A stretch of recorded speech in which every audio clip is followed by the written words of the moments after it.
How's it going, boys? Welcome, welcome. We are finally back. It's been a little while. How you doing, Red? What's up, Affinity? Welcome, welcome.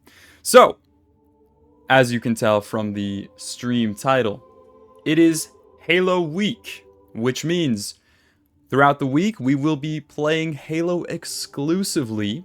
We're going to be starting off with Halo 2, then we're going to go to Halo 3, and then Halo 3 ODST. Those are going to be the main three games we try and complete this week. I'm hoping, I don't know really how long each campaign takes to complete, but I'm hoping maybe we'll be able to finish each game in a single stream. We'll see how long this takes tonight, but I'm hoping maybe we can beat Halo 2 tonight. So essentially, I have never played the campaigns of Halo before, at least the original 3. I played Reach when I was a kid. Reach was my first. I did play Halo 4 as well. But Halo, the original Halo games, I had never played. A couple years ago, I did go back and play Halo 1. So I have played the Halo 1 campaign. Hey, what's up, Sage? But I have never played any of the others. I've not played Halo 2, 3, or ODST yet. So that's what we're going to be tackling tonight. So I will admit, I think it was like last year, I did start Halo 2. I made it, I think, maybe halfway through the campaign. But honestly, a lot of it I don't really remember. So we're just going to be starting fresh. Going to play all of Halo 2. And then, like I said, then 3, then ODST. So yeah, welcome everyone. So yes, we will be beginning with the Heretic, Halo 2. So this is on MCC, Master Chief Collection. So even though it is on MCC and we have the Anniversary Edition here, I'm going to be playing with the Classic mode on, just for the nostalgia, and just for, you know, the classic feel, because this is my first playthrough. And Sage with the 5 months. Thank you very much, Sage. Appreciate it, man. I'm good. I'm doing good. How are you? I'm feeling really good, actually. You know what? Because I just put out my last video, and I'm feeling really good about it. And it seems like you guys are really liking it as well, because it's doing pretty good so far. And I have a lot of fun ideas planned for the next couple months. I have a couple more videos planning to release by the end of the year. Hopefully, I'll be able to get those out in time. But yeah, I'm doing good. Thanks for asking. But yeah, we're going to be doing on classic mode for Halo 2. Probably, yeah, we'll do normal just because first playthrough, not really looking for like insane difficulty or anything. I'm sure I could totally do heroic or even legendary, but we're going to be doing normal mode just because I want to experience the story. Really, this is what this is all about, right? For the first time experience, for the story. I'm stealing your money. You resubbed like 6 months. Hey, man. If you want to, you know, because I know I'm not streaming all the time, so, you know, don't feel like you need to be subbed to me constantly, you know? It's, you know, it's completely up to you if you want to sub. I do appreciate the support, but I know I don't stream a whole lot. So if you only, you know, if I'm going to be streaming for a lot throughout a month, I'll let you guys know. I know. But I am planning on, throughout October and November to be streaming a lot more than I have recently. So, take that, if you will. Well, yeah, we'll do normal, no skulls, and yeah. So, without further ado, let's begin Halo Week with Halo 2, my first ever playthrough.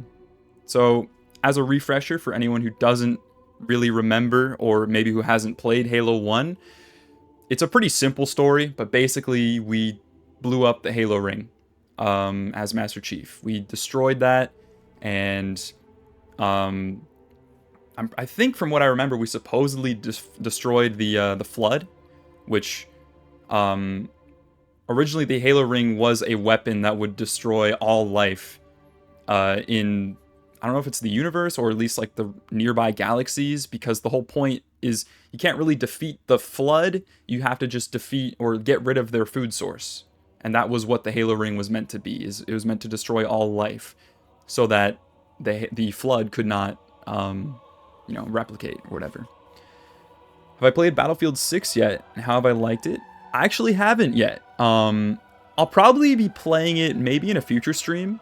And maybe in between these Halo streams, I might sneak in a Battlefield stream if I'm feeling like it. But I have not gotten the game yet. But I did play the beta, and the beta was really fun. So I do plan on picking it up, and we're definitely going to play it at some point. But yeah, let's start Halo Week. Continue, yes. From the beginning. I think this first mission is just a cutscene, but yeah. Here we go. I'm excited. Always loved Halo, even if I haven't fully experienced the OG campaigns, so let's see. Yeah, so there's the old Halo ring that blew up, and there's the Covenant. Covenant, Holy City, High Charity, 9th Age of Reclamation.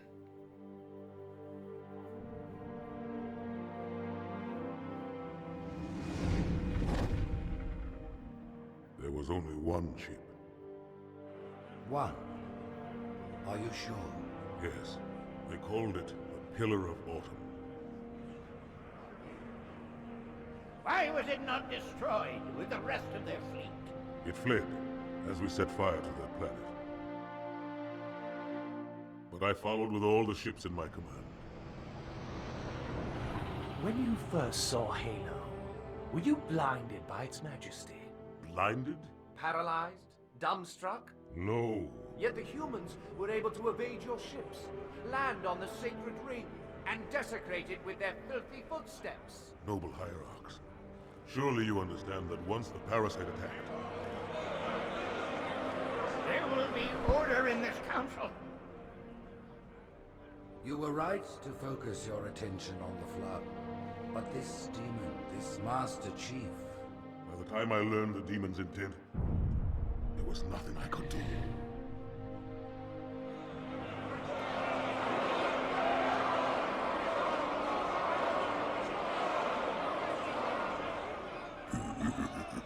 Prophet of truth, this has gone on long enough. Make an example of this bungler. The council demands it. You are one of our most treasured instruments. Long have you led your fleet with honor and distinction. But your inability to safeguard Halo was a colossal failure. Nay, it was heresy. Oh man. I will continue my campaign against the humans. No, you will not. Man, the voice actor for the Soon Arbiter, the great journey shall begin. iconic. But when it does, the weight of your heresy will stay your feet, and you shall be left behind.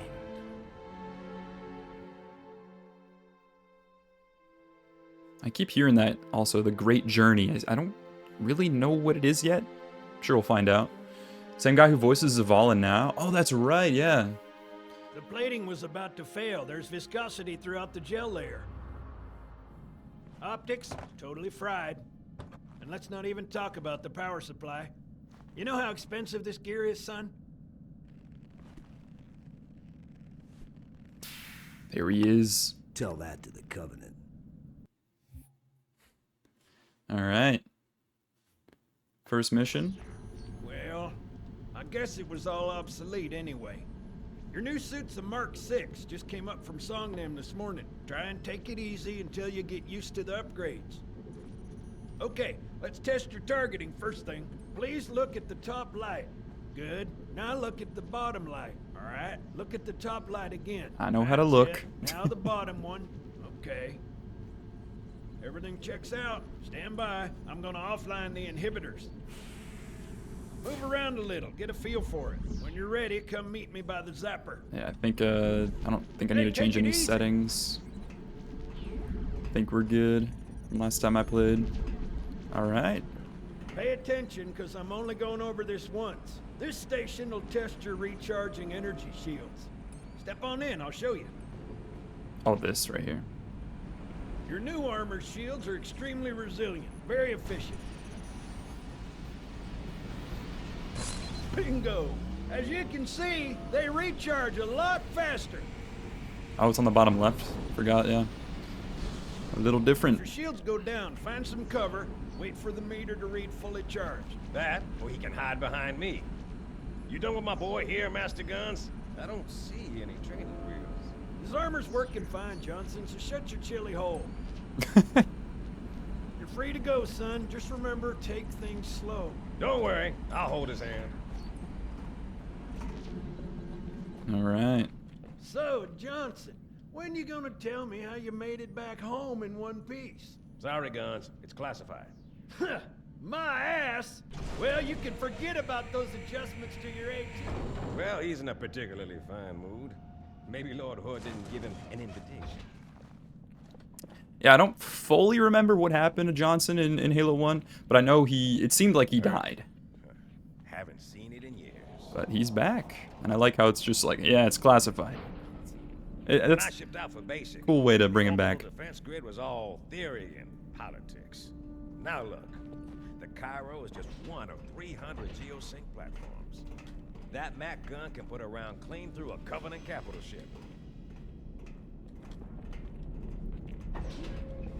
Coordinated fire from the Athens and the Malta, nothing's getting past this battle cluster in one piece.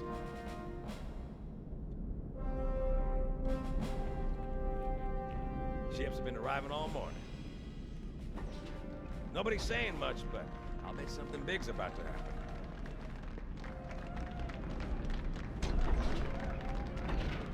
This must have been such a huge upgrade back in the day, going from Halo 1 to Halo 2.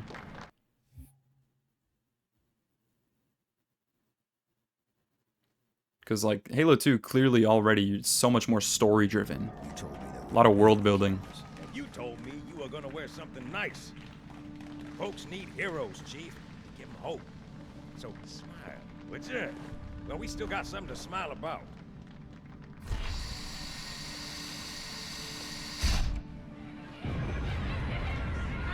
And back to the Covenant.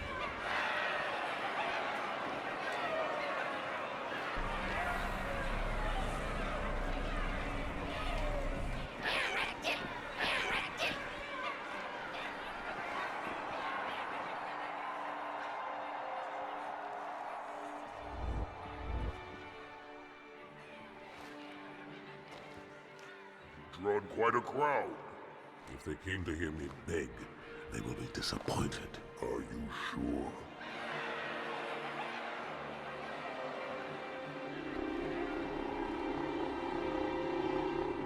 Oh no! My boy!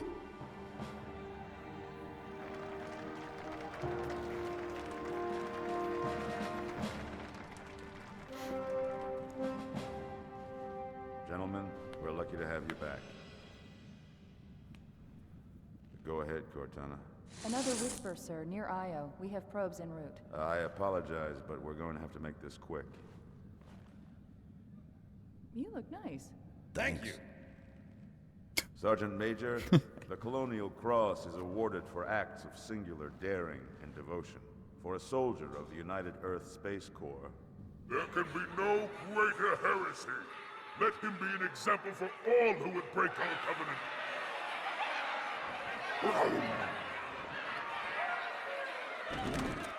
Oh shoot. Commander Miranda Keyes, your father's actions were in keeping with the highest traditions of military service. His bravery in the face of impossible odds reflects great The credit daughter to of Captain Keyes. and the UNSC. The Navy has lost one of its best. R.I.P. Oh man, he's butt cheek naked now. I know they're gonna brand him.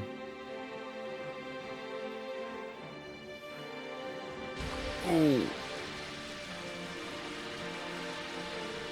I kind of want to see this full cutscene in the anniversary version, the better graphics, but Slip space ruptures directly off our battle cluster.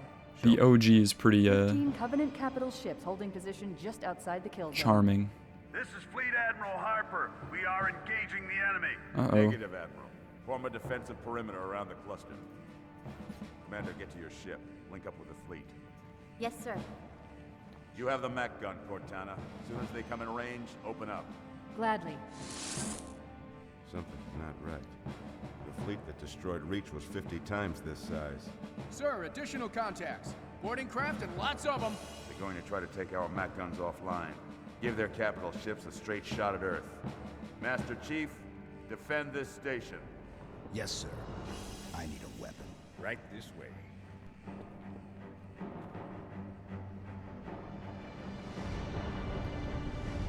We're under attack. Here we go. I need a weapon. Where's my weapon at? Oh, that's right here. Okay. We got battle rifle and SMG. I forgot there's SMGs in this game and you can dual wield them, right? Yeah. Oh, that's so cool. Oh my god, that's so cool. All right. Let's do this. How's it going, Malta? Stand by. They're latched. Check your targets, watch the crossfire. They're in standard formation. Little bastards up front, big ones in back. Good luck, Cairo. Here we go. They're gonna breach. Feel the fire on that bulkhead. As soon as that door opens, let them have it. Home field advantage. Let's kick some Covenant ass.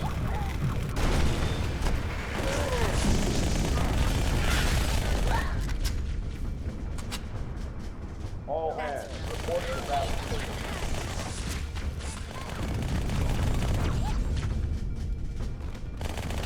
Nice, okay. I dropped my... So if you melee, you drop your dual wield. Oh, they're up.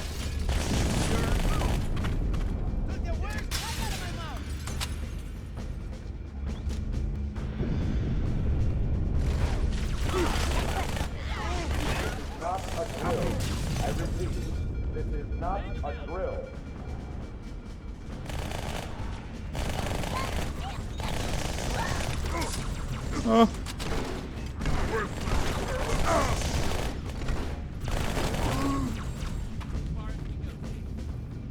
All clear. Alright. Orders of Habitat Alpha. There's nothing over there. Okay. I think we're going this way. We're going up? I think we're going up.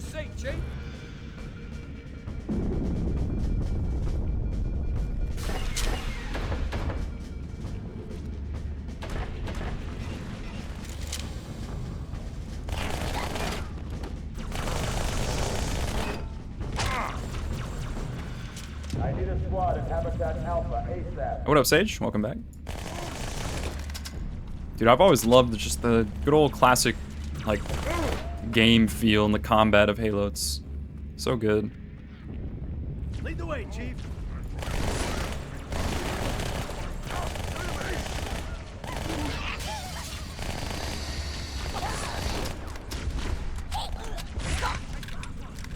Oh, shoot.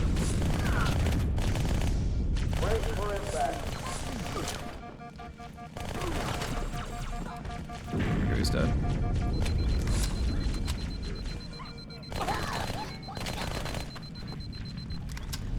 Gotta play some FIFA. You know, I've never played FIFA. I've never been super into sports games, to be honest. When I was younger, I played, I think it was just called MLB. It was like the baseball games. And I did have Madden like 09 or might have been earlier than that. I think it was like 06 or something like that on the PlayStation. Where am I headed? Do I gotta go up? I think I gotta go up. But yeah, I was never super into sports games. I did play baseball growing up. But yeah, I preferred shooters and other stuff like that. You know? It was like if I don't call me Unk, bro. Alright, you wish you grew up with the PlayStation 2. That was the best console of all time. And maybe next to the Xbox 360. It was crazy, honestly, how, like, huge of a library the PlayStation 2 had, though. Because it's like, you could talk to like, 10 different people that grew up with the PlayStation 2, and they could have all played completely different games. There's just such a vast array of genres and games on the Malta, PS2. what is your status? Over. I don't believe it! They're retreating! We won!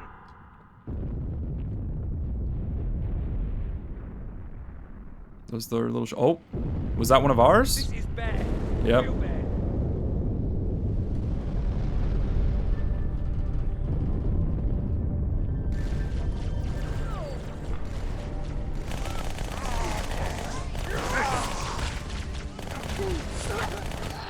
But hey, baseball, best sport, all right?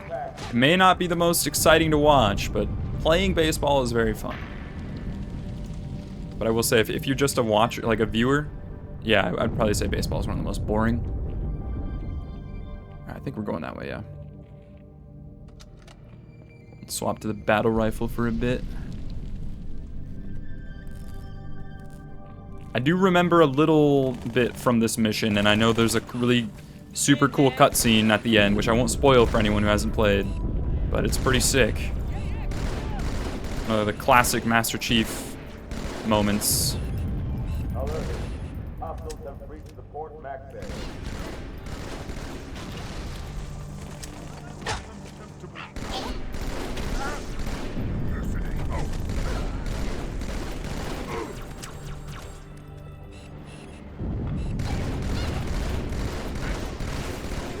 Man, it's just like the gunplay felt so good. Still does. Like, compared to modern shooters, like, it still feels great. I love it.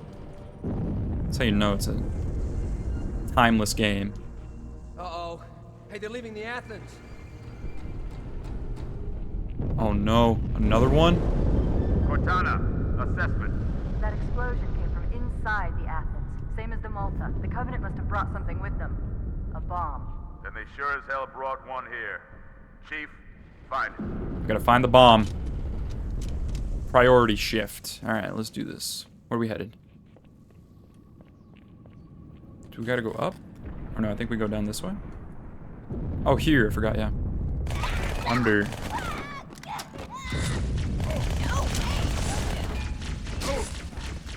And, soccer over baseball? Fun to play? Honestly, yeah. Maybe. I mean, I think I like baseball so much just because I'm a little nostalgic for it, I guess. You know, I grew up playing it. But soccer is always very fun, I will admit. And it's definitely more fun to watch.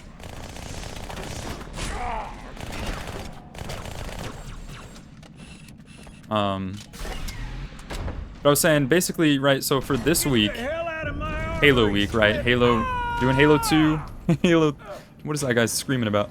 Halo 2, Halo 3, and ODST. But I do also want to do Halo Reach. And I don't know if that'll be this week, might be in the future. But Halo Reach is another game I really want to play because, again, I played it as a kid, but I haven't played it in a very long time, so I think it'd be really fun to replay Reach.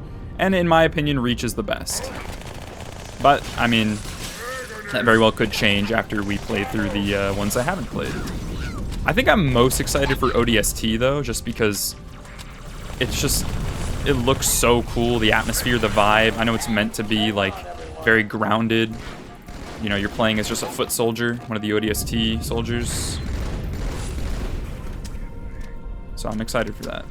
Hockey tops all, fun to play and fun to watch. Hockey might actually be the funnest to watch. I won't lie, I don't think I've ever watched a hockey game. Or at least, like, I've maybe only seen, like, parts. I've never sat down and watched a whole hockey game. Never been super interested. It does look kind of fun, though. I had a friend when I was a kid who was very into hockey, and he literally would, like, go to games all the time. He was, like, obsessed with it. Couldn't be me. Yeah, I did have friends. I know, you know, you might not relate, Affinity, but I did. It's a pretty cool thing to have, to be honest. You should try it sometime.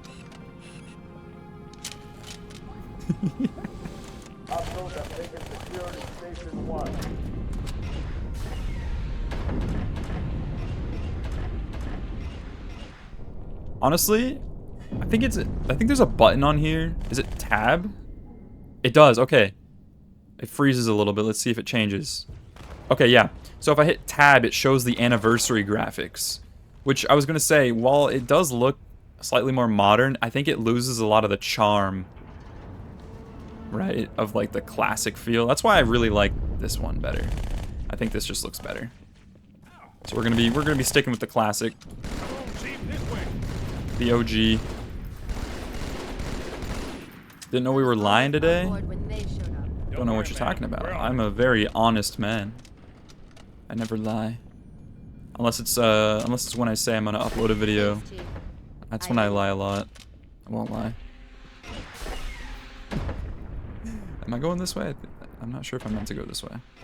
Store's red. Okay, other way.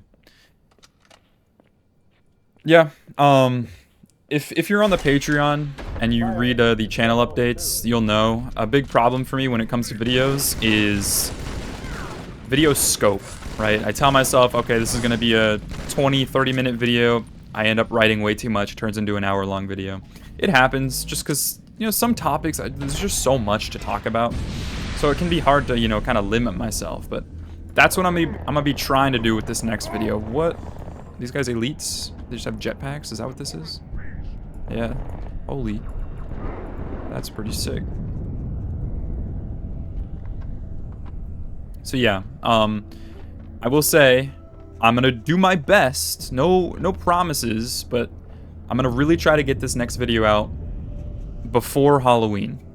So I don't have a lot of time, but it will be shorter. But we'll see.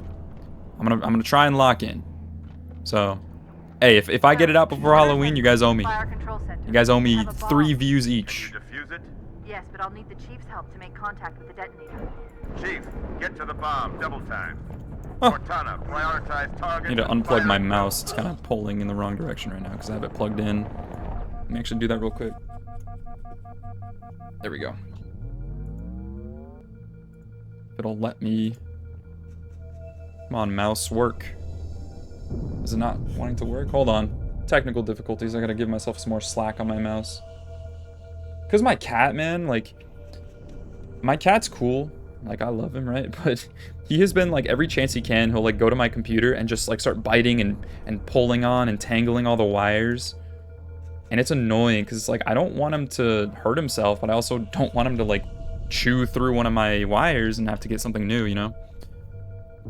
And he's been, like, pulling on cords, so it's been messing up my setup a little bit. First echelon, you're with me. Blanket those cruisers. Take them out one by one. Second echelon, keep those carriers busy. Oh shoot! Oh, I forgot about these guys. Like the bug things.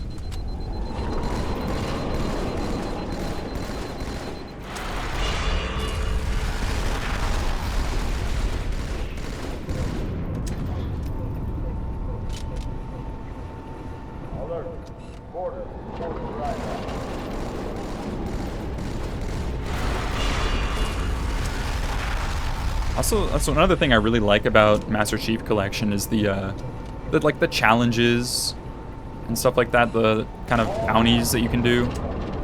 Just like random little side quests that you can complete when playing through the campaigns, and you'll get little rewards here and there. I haven't played a whole lot of MCC, but I kind of want to get more into it, just because I love Halo, and I think it'd be fun to play a lot more. I have a friend who's actually he's been doing a lot of Forge recently, and he's actually gotten, like, I guess pretty big in the Forge community. He's been making a lot of cool, like, parkour maps. So maybe we'll play some of his stuff in the future if we do another Master Chief Collection, another Halo stream. I think he mainly does Halo Reach stuff on here. I think we gotta press this.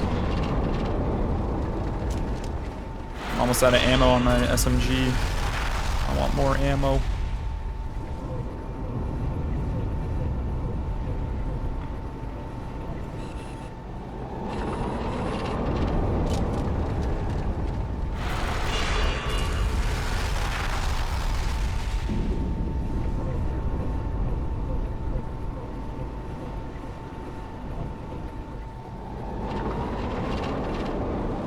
I do remember, I think, this part, and then there's like another mission where it's a lot of just like sitting on an elevator.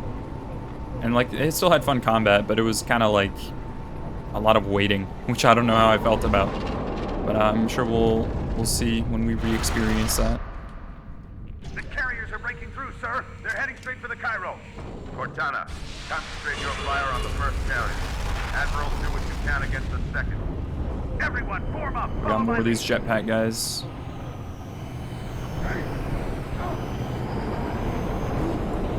Oh, I'm getting clapped right now. Take cover. Boom. The Nice. first carrier completely ignored us, sir. Flew through the Malta's debris field and headed straight for Earth. Oh no. They're going for Earth.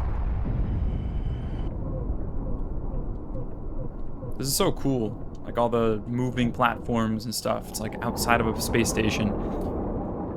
Like the set pieces are already way cooler and way bigger than Halo 1 was. It really makes me kind of sad that I wasn't, you know, able to experience this for the first time back in the day. Like if I had been born just a couple years earlier, I totally could have been a part of like the just insanity that was the original Halo games. Because I mean, you look at videos of like the midnight releases. There are quite a few elites guarding the bomb. You may need to get creative. Just makes you wish you were a part of it. I was a little late, unfortunately, but that, hey, at least I can still experience the game today, you know, even if I couldn't have been a part of that community. And I got the later end of it, you know. I did play a little bit of Halo 3 back in the day when I was a kid, when I'd like go to a friend's house, and of course I played a lot of Halo Reach when that came out. But Halo 2, Halo 1, and then the, you know, Halo 3 at launch was not able to experience, and I'm dead. Okay. Let's give that another shot. Forget I have grenades and how, like, actually overpowered grenades are. I'm getting destroyed right now.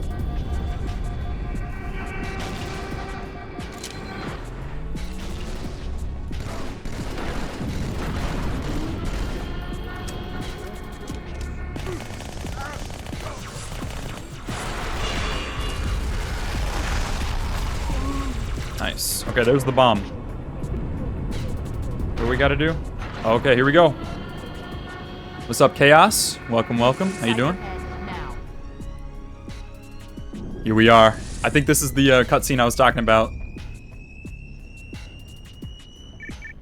How much time was left? You don't want to know. Cairo, this is an Ember class. The carrier shield is down. I'm in position and ready for immediate assault. Negative, Commander. Not against a ship that size. Not on your own. Sir, permission to leave the station. For what purpose, Master Chief? To give the Covenant back their bomb. Permission granted.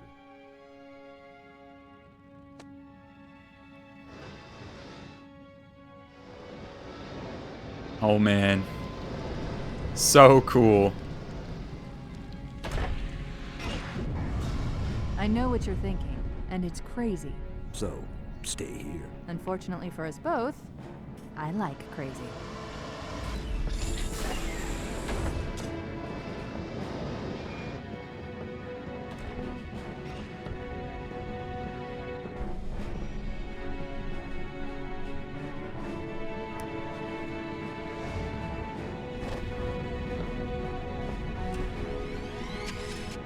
Just one question.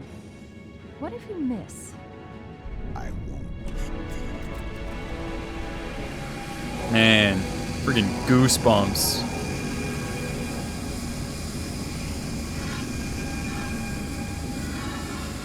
Oh man, here we go.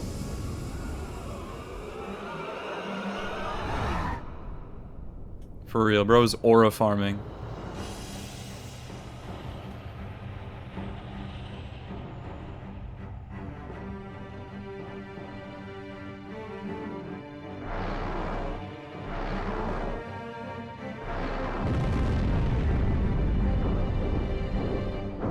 Ooh.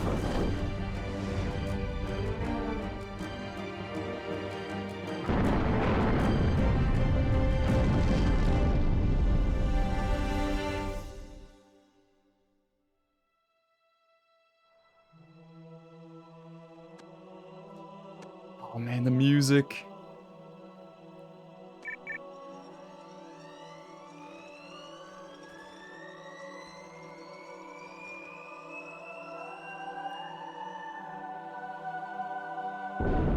Woohoo! Such a badass moment. And then he lands back on the ship. For a brick, he flew pretty good. Chief, get inside. Gear up. We're taking this fight to the surface. That's honestly, I want to do the same thing for Halloween. I don't think I'll be able to do this year because it's a little late to start planning for that. But yeah, like I want to dress up as like Master Chief or like a clone trooper. Get like the full armor set. But like if you want to get good quality stuff like that, it's expensive, man. But it is it would be really cool. Or even just like as a regular cosplay, not even Halloween. Would be cool. Any idea what it means? Dear humanity, we regret being alien masters. We regret coming to Earth. And we most definitely regret the Corps just blew up our raggedy-ass fleet! Hoorah! Regret is his name, Sergeant. The name of one of the Covenant's religious leaders, a prophet. He's on that carrier and he's calling for help. Immediate. Grid Kilo 2-3 is hot. Recommend mission abort. Roger, Recon. It's your call, Sarge. We're going in. Get tactical, Marines! Master Chief, get aboard that carrier. Secure the Prophet of Regret. This is the only place on Earth the Covenant decided to land. That prophet is going to tell us why. 30 seconds out. Stand by to... Whoa. Ooh. Forgot about those things.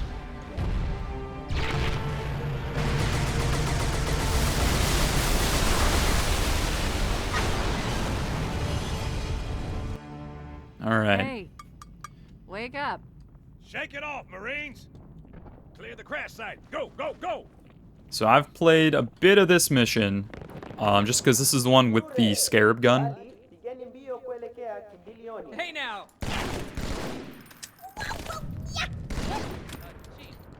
Or at least it's part of this mission. I don't really remember. I think it might be the one after this actually, or like the latter half of this one. But yeah, I do kind of remember this one. I also this was one that I remember playing as a kid. I remember playing through this mission with my friend at his house when I was like really little. Specifically this little area with this little structure up here. Very nostalgic for me. But yeah, it looks like we're looking for the Prophet of Regret because this is the only the Covenant carrier landed here, and we gotta go see why.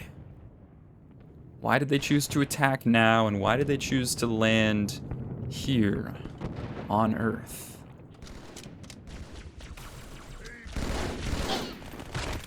If they didn't know we're here before, they do now. Yep, here they come. Up high. Up high, where are they? Well, let me get up there. Oh. That's the way! There's another one!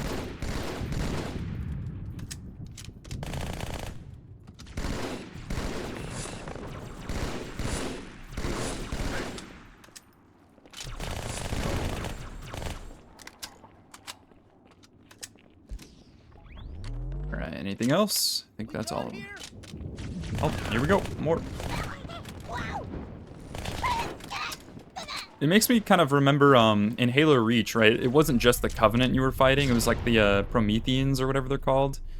And they were just like so much less fun to fight than the Covenant. The Covenant's always fun to fight. I don't know what it is. Just like all the different varieties of them. Like every specific enemy in the Covenant just has like something about them that's fun to fight, you know? Grunts, easy to mow down. Jackals, you gotta be more precise. Elites, tanky, but not too difficult if you're using the right stuff. Hunters, you gotta go for their back. It's always something that like makes them dynamic and fun to fight. Also, I don't know where I'm going. Do I just go this way?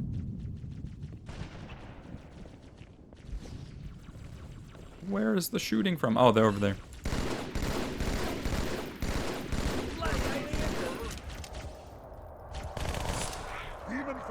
Also, just like the AI, like for the time too, the AI of the enemies here is all really good. Like, it's pretty, like, on par with, like, some of the best AI you see these days, which is really, really cool.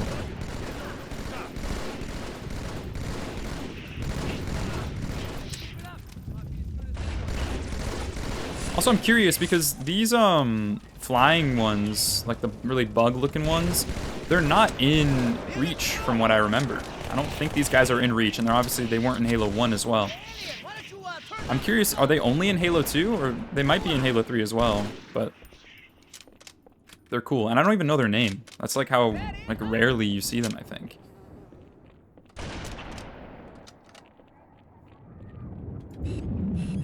All of them? Oh, we got more over here.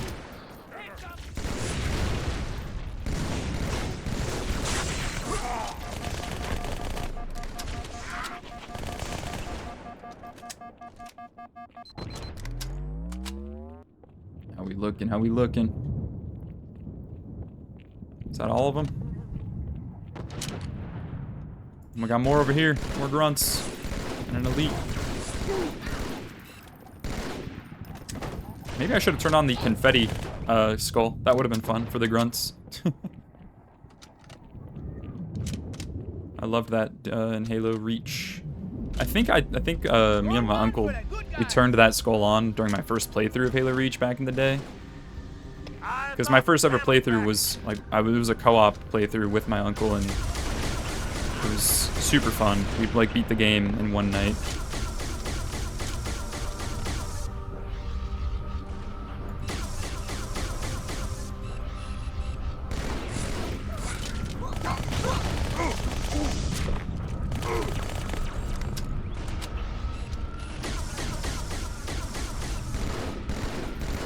I think I can shoot that off. Alright, is that all of them? I feel like we've been in this area for like ages. Dang, there's more!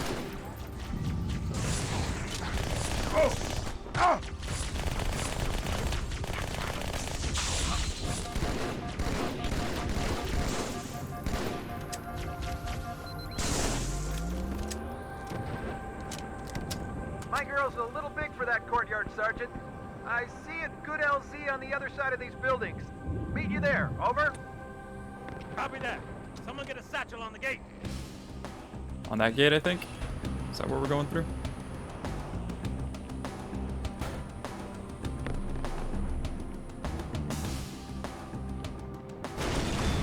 Oh, maybe it was this one. Okay. We got some hunters. Hunters. Stand back, Marine. Let the chief show you how it's done. Oh! Gotta go for their back. And don't let them melee you, because that does a lot of damage.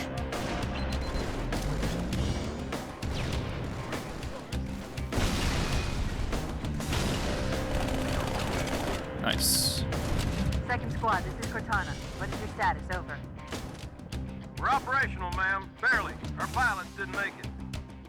Find a hole. Stay put. We'll come to you.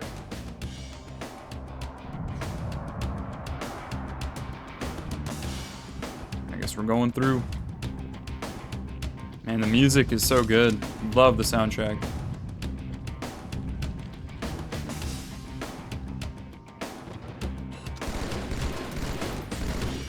Some jackals. Sergeant, I need you on that bird. Ma'am? My Pelicans are going to start airlifting armor and reinforcements into the city.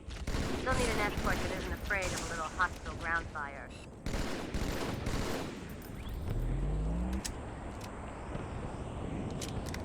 Understood. I'll keep an eye on them. Chief, good luck. Oh man.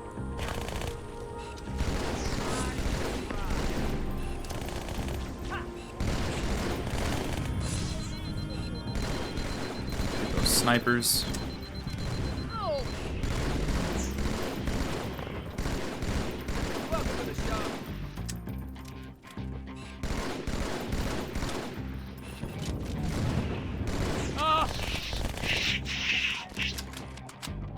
Out of ammo in my battle rifle.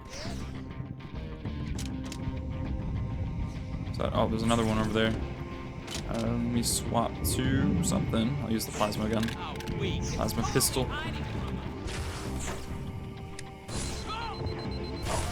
Oh!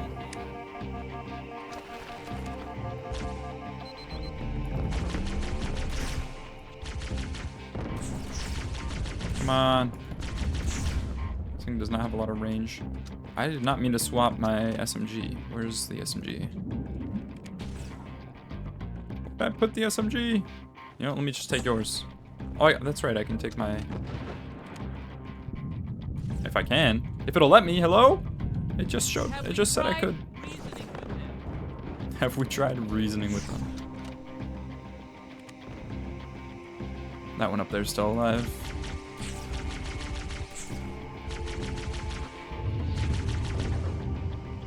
Is he dead? I think he's dead. Okay. Is there ammo over here? Ooh, there's a sniper. Say less. And a magnum? Oh my god. Huge. Now we're cooking. Now we're cooking. Okay. I don't think the Magnum in this game is quite as good as it was in Halo 1. In Halo 1, it was broken. Ooh, I'm a dual wield. Do I still have my sniper? I think I still have my sniper.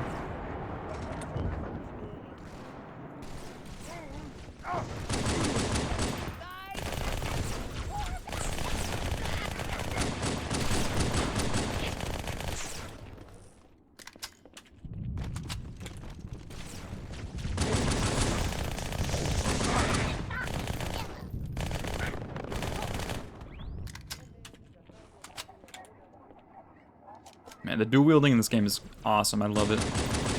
I'm curious if this was the first ever game to include dual wielding or not. I don't think it was. I feel like something like GoldenEye had that. Crash site's on the other side of this hotel, Chief. Covenant are crawling all over it. Follow me. All right, let's do it. Ooh, flashlight. This kind of reminds me of that section in Halo Reach, where you turn on your night vision.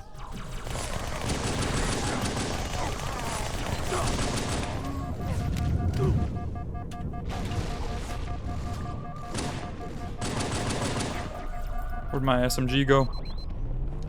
There we go. Shut him up good!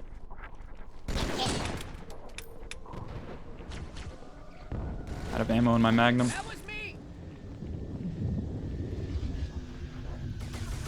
Oh!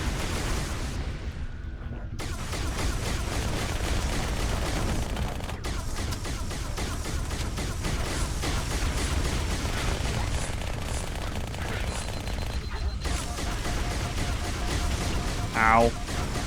That ship is destroying me. Oh my god.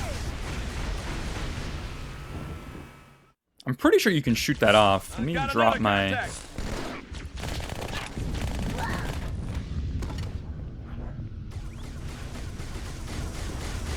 How do I drop my... Can I... Oh, there we go. Let's pick that up.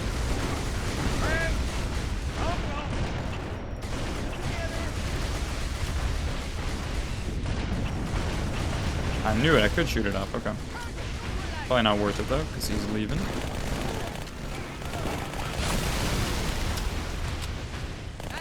Oh, sorry. Shot my teammate.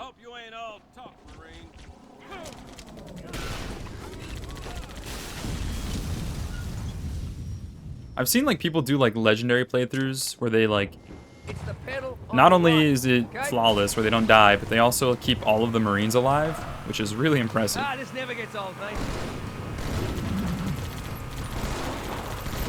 The highest concentration of Covenant troops is directly below the carrier. I don't think they want you to get on board. And that's what we're gonna do. That bridge is the most direct route to the city center. Oh, yep. So that bridge, that's where the start of Metropolis is. I think that's the name of the mission. Unless this is all Metropolis. But I just know that bridge very well. Because of the Scarab gun.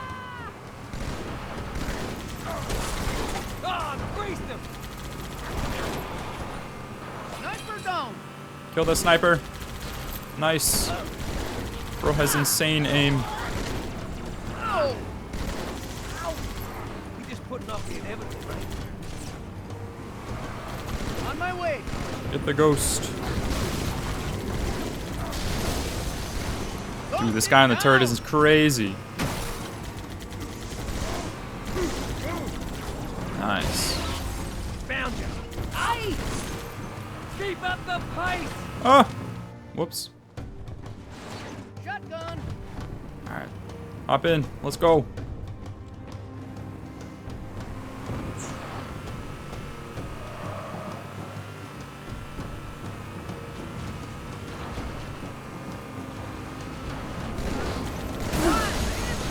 That did it! Ow. This ain't good, brother!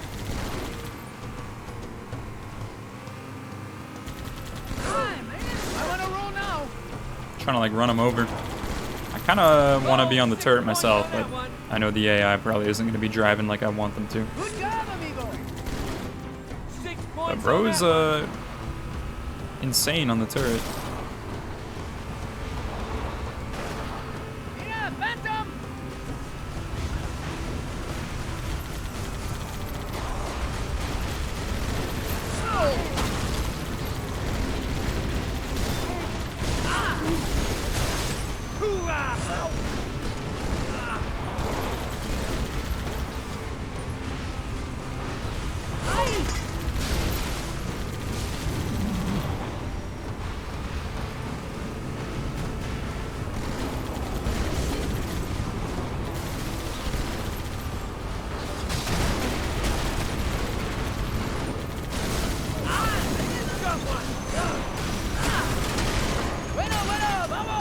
I'm hopping out.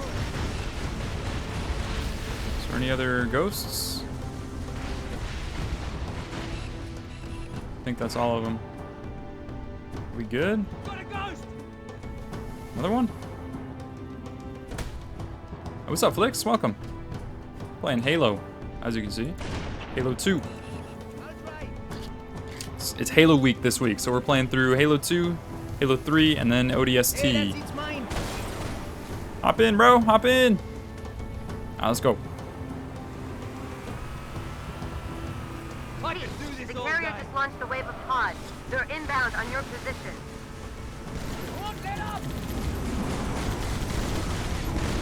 Oh man, let's get that sniper.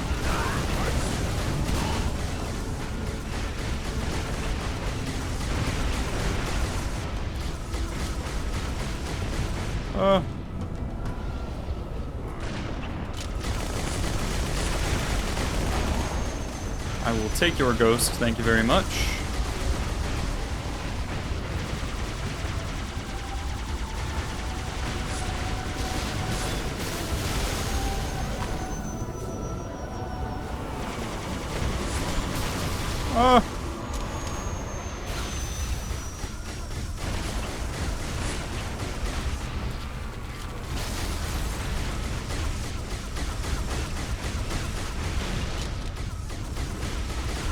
The other elite. Oh, these guys are still alive. There's one.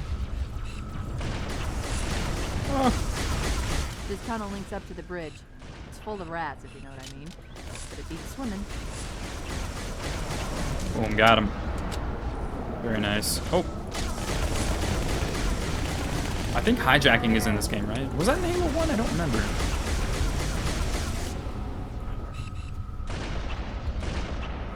Him. Oh, I'm out of ammo. Crap. I'm out of ammo for both guns. Ooh. Please stop shooting me. Ow.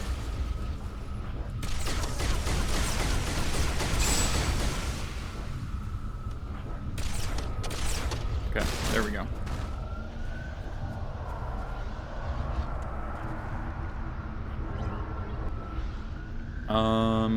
Okay, I think we're headed up here. Let's hop in that ghost right there. Oh, there's a guy in there. Let me hijack. Oh yes, it is a thing. So cool. Oh, there's my warthog. I'll hop back in there.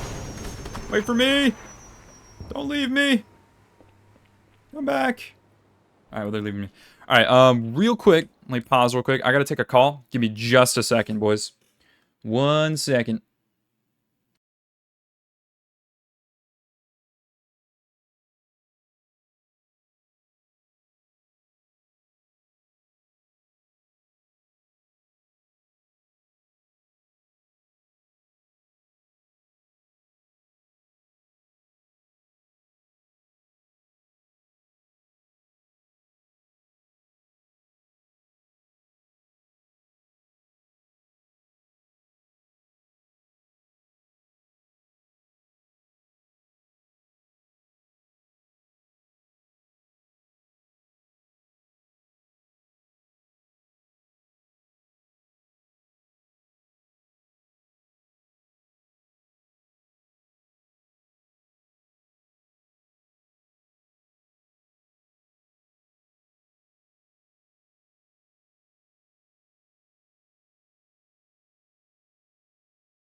Alright, boys. Sorry about that. I'm back. Had to take a quick call. Let's get going. So this is where we get up to the bridge. I've been analyzing the Covenant tactical chatter. They're surprised, confused. I don't think they expected us to be here. Not you and me. All of us. Humanity on Earth. Odd, I know, but it does help explain why they came here with such a small fleet. Oh, they didn't expect... Where did they think we lived then? I'm curious now. That's interesting. That's another huge thing I really want to get into, because I had never played these campaigns before, so I didn't really know a lot of the lore. I didn't really like go out of my way to like watch lore videos for Halo, just because, you know, I wanted to experience the games before I learned more, you know, about the universe.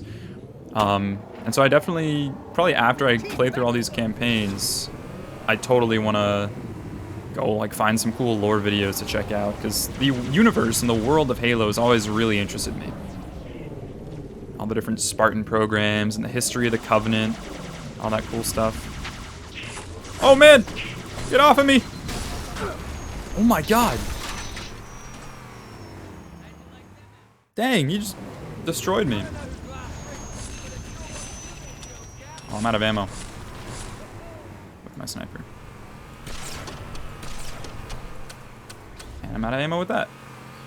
Here, let me hop in here. How do I change seats? Let me hop in the driver's seat. Excuse me. Thank you. Start her up, sir. Hop in.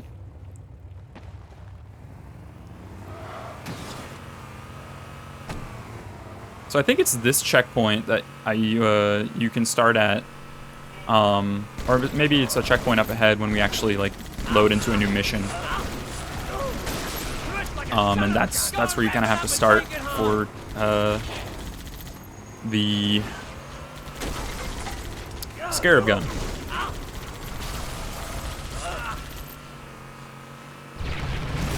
Yep, there's a Scarab.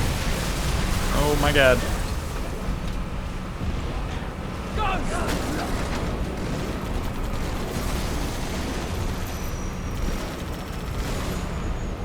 Dude, this guy's insane on the turret. Does not miss.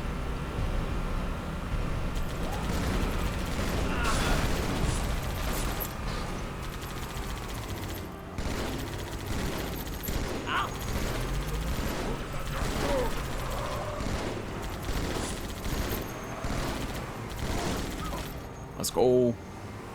Hopefully the Warthog does not blow up. We are on fire.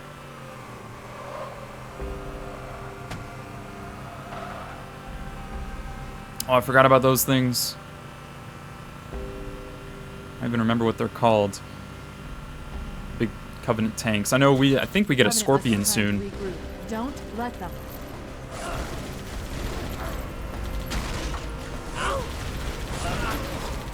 God. Please don't blow up. Ah!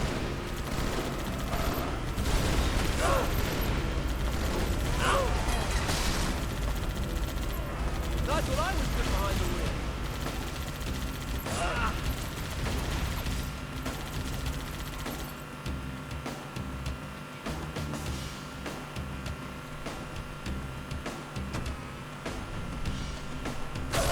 Hey, that's the way, sir. Man, this just reminds me of the, if you ever played Halo Reach, there were a lot of cool Forge maps where you like drive a warthog down this like giant ramp and try and like kill your friends. Halo Reach Forge was so much fun.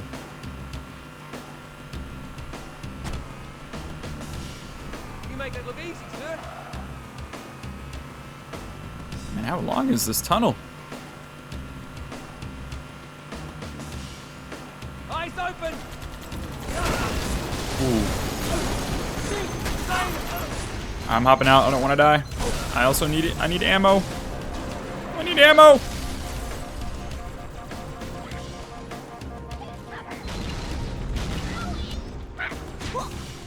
I will take that. Let me hop on here.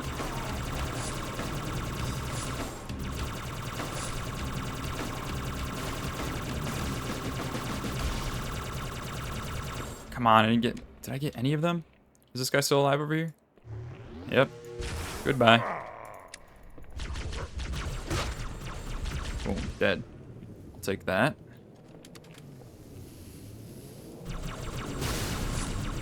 There we go.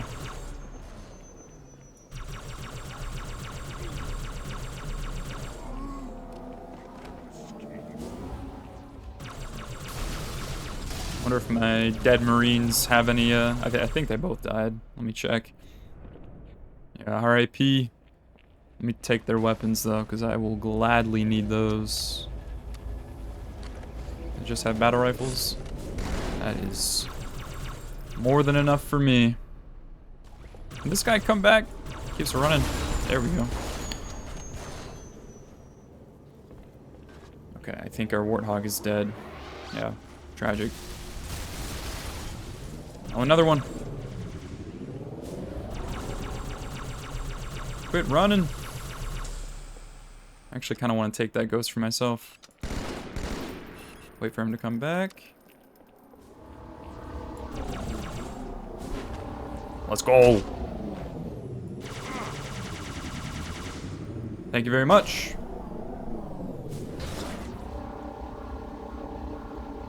I wonder if there's like an achievement or something for like completing each mission without losing a single Marine. That sounds pretty tough. Alright, here we are. Metropolis. I think this is a new mission. I'm pretty sure every time you see a loading screen like that, it's a new mission. It blew right through us. 50 cal rockets didn't do a thing.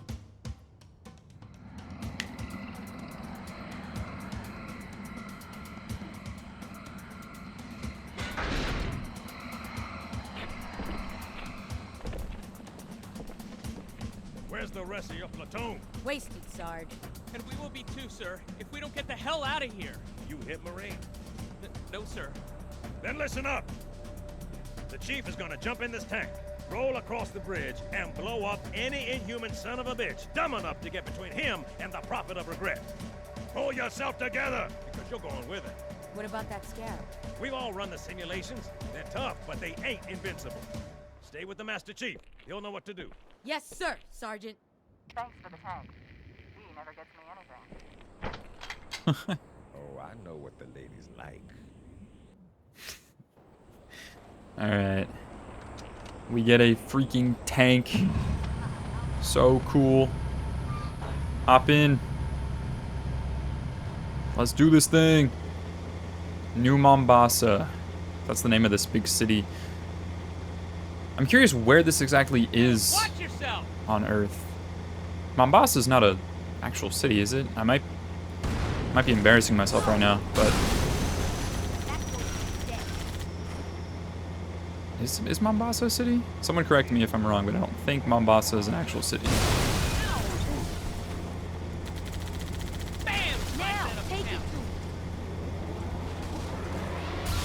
see the carrier up there. That looks so cool. It's an island. Oh, okay. That's all you got? Come on.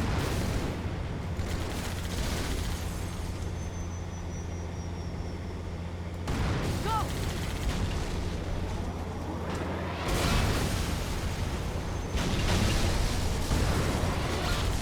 This thing is so OP. Just absolutely decimating everything.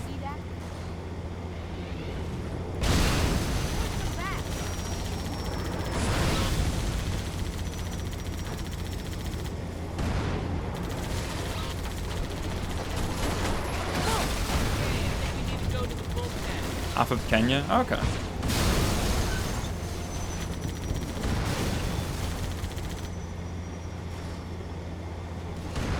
What year does this take place in? Like, canonically? I'm curious. Is this like 21 something? How many years in the future does Halo take place?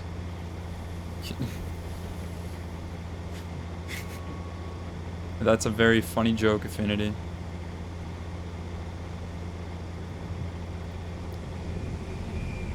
But I'm not falling for it. But yeah, I'm curious when this takes place.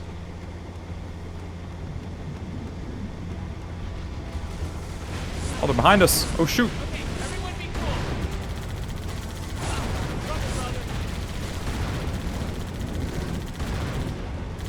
$25.52. Okay. Sounds about right. Far enough into the future for a lot of this stuff.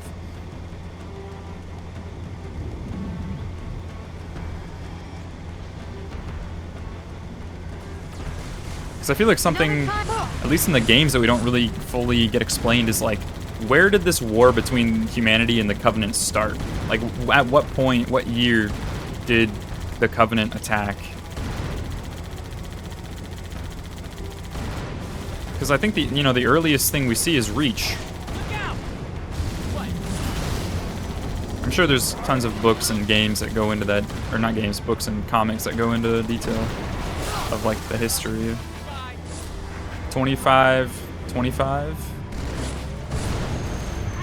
Is that when they first attacked? Also, yeah, it does kind of feel far. Like that's this doesn't really feel like 500 years in the future, you know. This feels more like, I don't know, 100, 200 years. 25 is the first time Earth ever saw the Covenant. Also, they've been warring for a good 25 years. Or, well, first time they saw it. When did, like, the war start? I'm curious, like, how that whole, like, first sighting went down.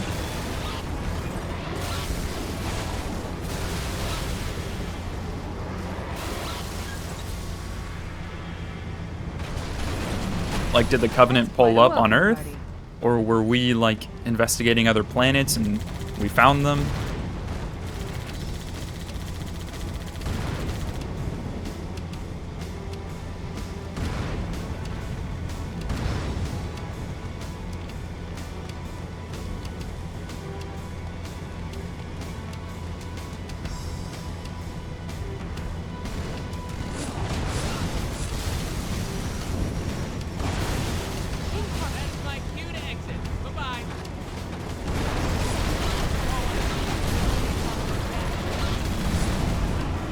Ooh, I barely missed. So what you would normally do for the Scarab gun, usually, I mean, there's different ways to do it, but the best and most consistent way I've found is you take one of these Banshees, you steal one of them. Oh, that was my Marine. Whoops. I just killed him. But yeah, you take one of the Banshees and you actually fly it through this tunnel and out the other end, and then you can use that to like fly it all the way up to where the Scarab gun is. It's a process, but it's worth it, because the Scarab gun is really cool. I actually talk about it in one of my earlier videos. I think it's the my Out of Bounds video. I have a little section where I do talk about the Scarab gun.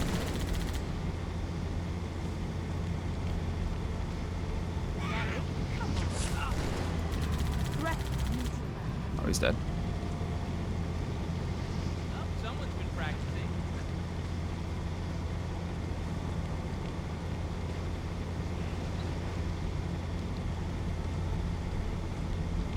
Covenant War broke out months later. Okay. So yeah, that's been going on for a while then. First contact was in February 25. Where are you pulling this information from? Are you just looking at the wiki, or is there like a specific book or comic that details it? I know the only like books or whatever that I know, Halopedia, that makes sense. I know there's a book about Reach, the Fall of Reach, which I think, didn't it come out before Halo Reach ever came out? Could be wrong about that, but I know Fall of Reach is like one of the best things to read Halo-wise. A lot of people really like it.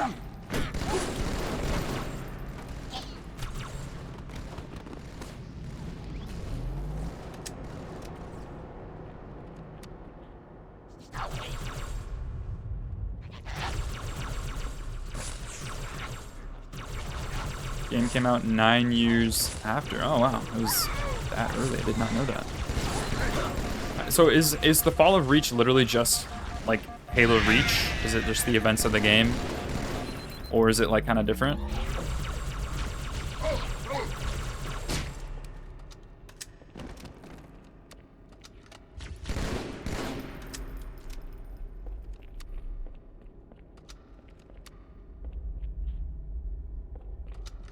Alright. This is usually the part where you would have the Banshee, and if you fly the Banshee through this tunnel, right, it'll, when you load into the new zone, it'll despawn it, I think, or it'll like automatically explode. So you actually have to, lure the Banshee. You don't actually fly it. You lure it while a Covenant is flying it, and once you come through the checkpoint, then you can hop on, I think. Something like that. It's been a while. But it's kind of tough because you have to just rely on the AI to like actually follow you.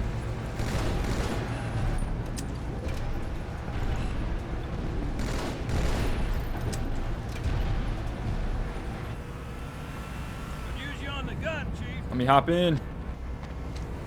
Let's go. Ooh, I like this.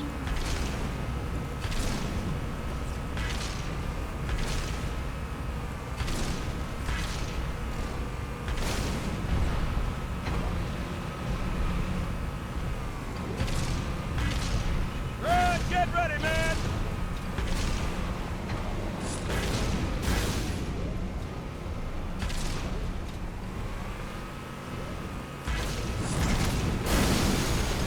Stay with us! Stay with us! Ah! Oh my god. Bro just flew in front of me.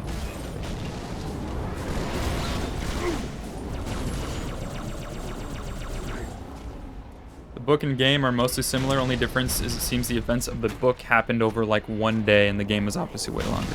Yeah. Okay. I still would like to read it, but it does sound like the game is just like the better version. Because I mean, the Halo Reach campaign is just amazing.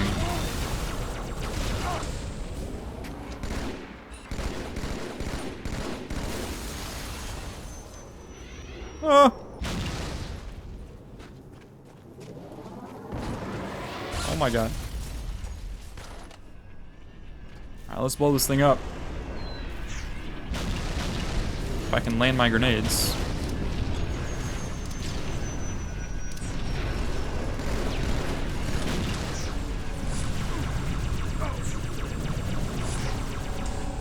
I want to steal your ghost. Come back. Stop shooting me.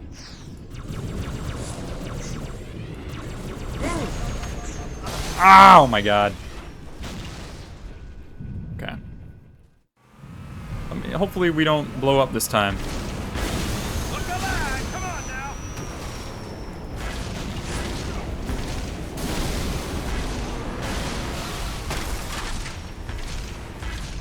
Boom, easy. This thing is insane. The only thing left back there is a shortcut to hell.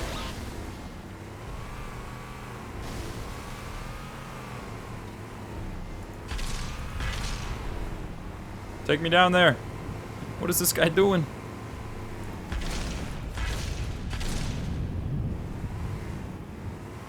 What is this guy doing? Can you drive down there, please? You're gonna look like a splat on my windshield, bitch!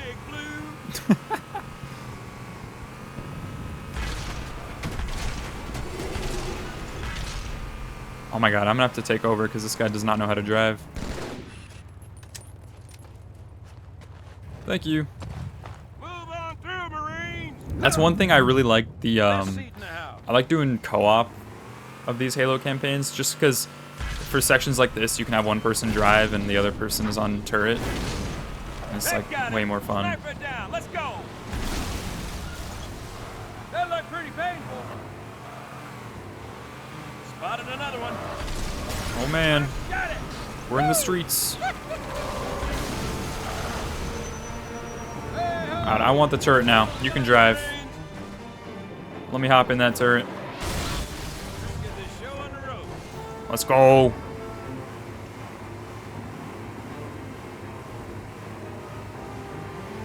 There are a number of Marines trapped in that building, Chief. Concentrate on the raids. They're the biggest threat. This is really cool. Like, you're actually in a city on Earth. Feels like a real war zone.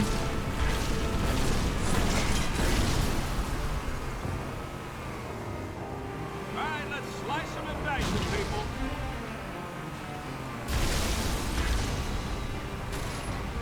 Alright, get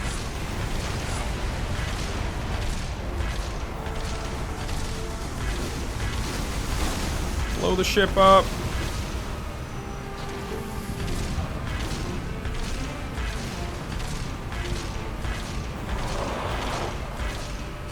Yeah, but nobody wants to play. It's a tragedy.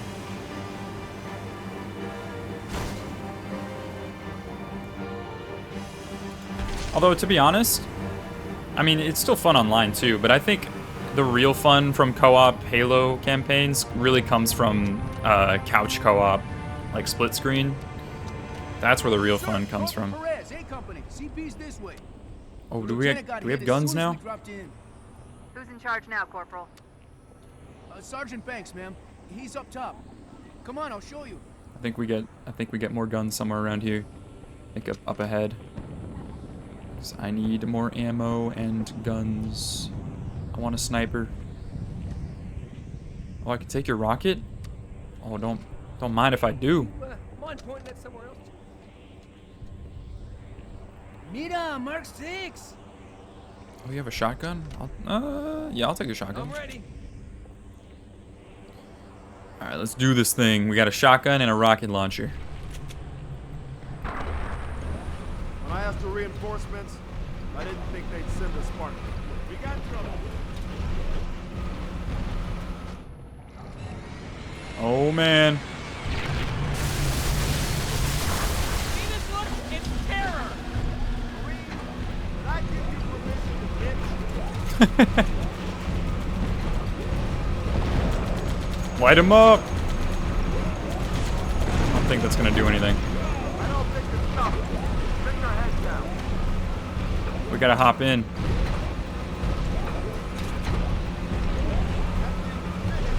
Piss me off!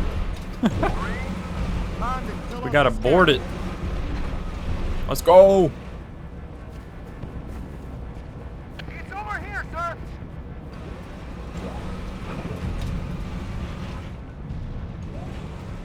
We gotta get up there. This way, soldiers. Oh, here we go. We can hop on from here.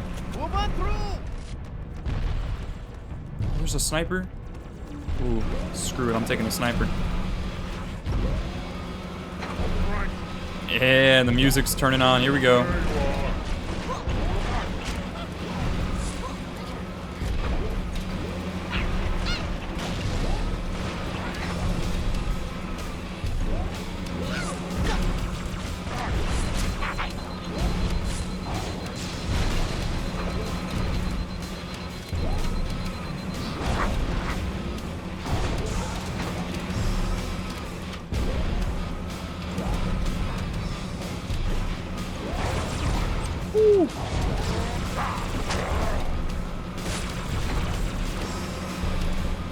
Love rocket launchers.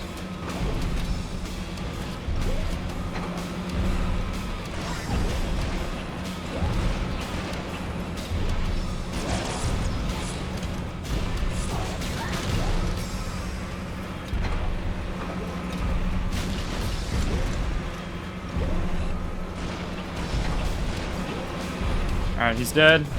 This guy's left. Careful, Chief. There we go, we got him. Was an ultra, and those pilots are no pushovers either. Yeah, well, I killed him. Let's go. We took down a scarab.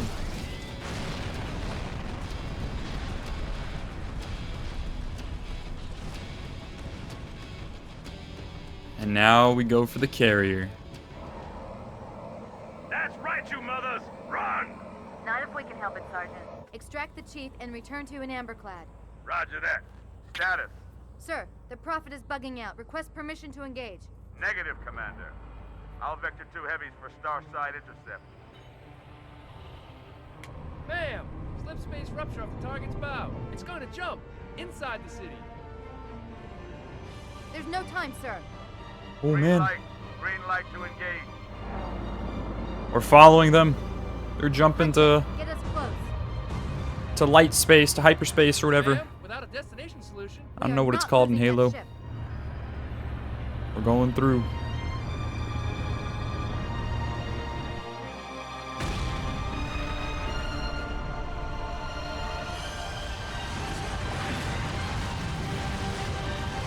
I hope the city was evacuated because looks like a friggin' nuke went off.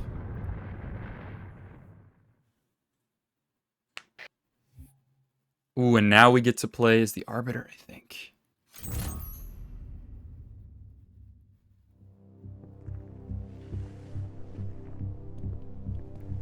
Look how they massacred my boy.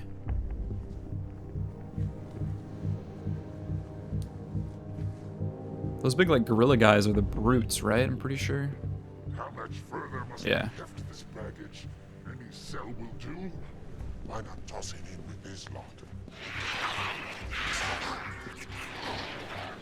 They could use the meat. Hell, what about us? My belly aches. His flesh is seared just the way I like it. Quiet! To whimper like grunts fresh off the teeth. He's not meant for the jails. The hierarchs have something special in mind.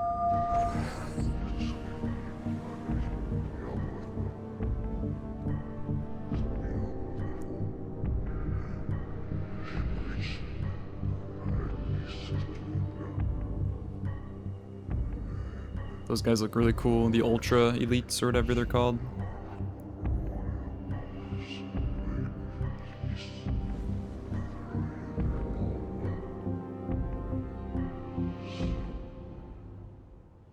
Noble prophets of truth and mercy, I have brought the incompetent.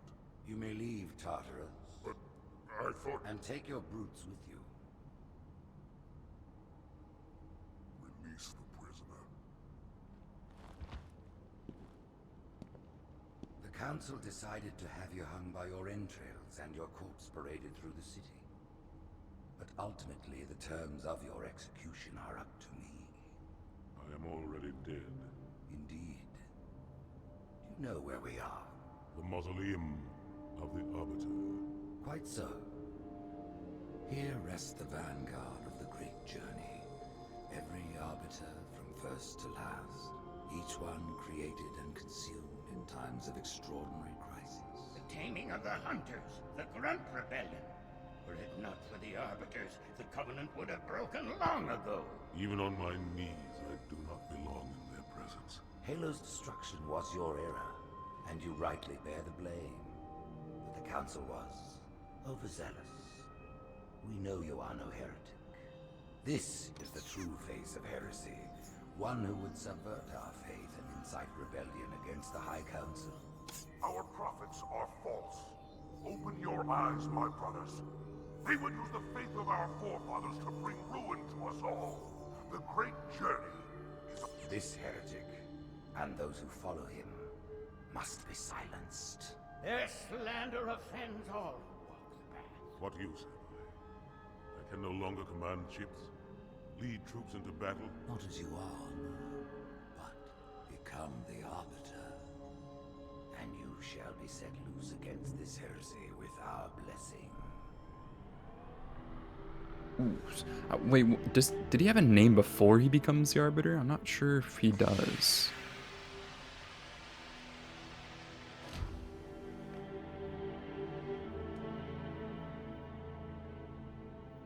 part of the council? The tasks you must undertake as the Arbiter are perilous, suicidal. You will die, as each Arbiter has before you. The council will have their corpse.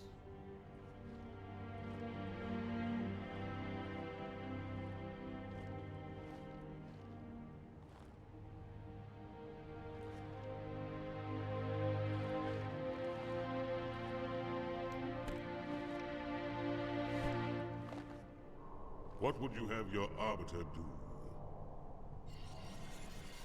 Let's go.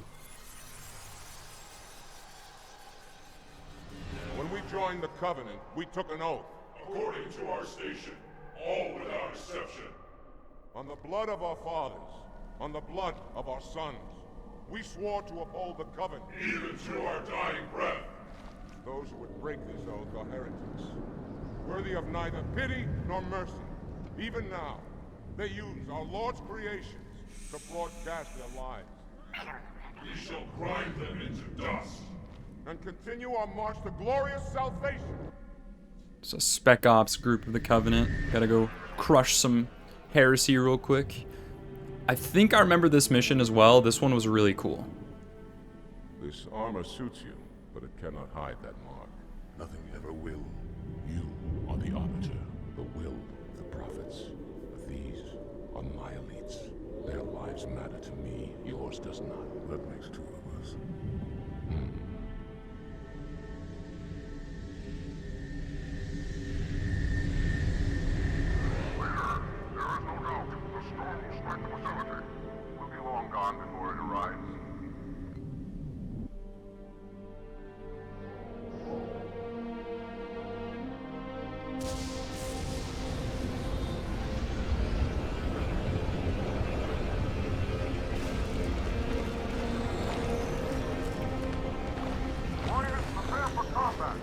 Oh yeah, we get to use the energy sword.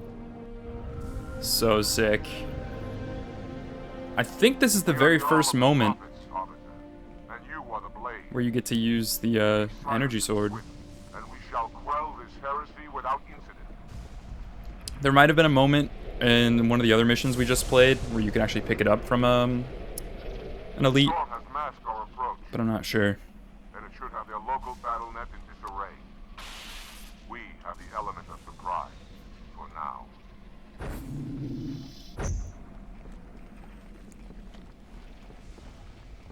It's a stealth mission. Gotta keep it on the low. Don't I have like a cloaking ability or something? I don't remember.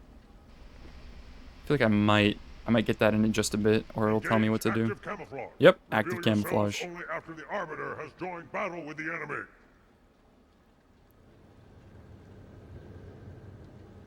You may wish to do the same, officer.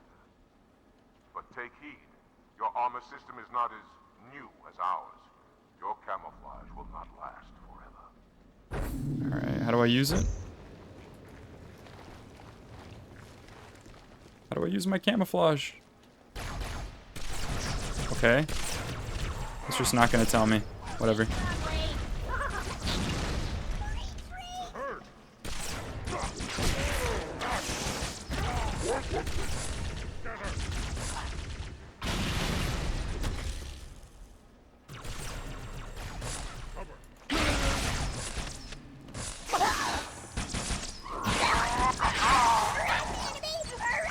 Oh wait, I think that was my teammate. Whoops.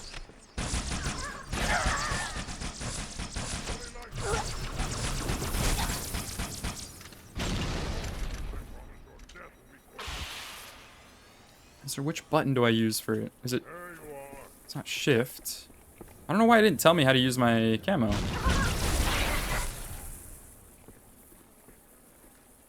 Is it? Together. I don't know. Oh well. Maybe it'll tell me later. Unless someone in chat knows how to use the camo.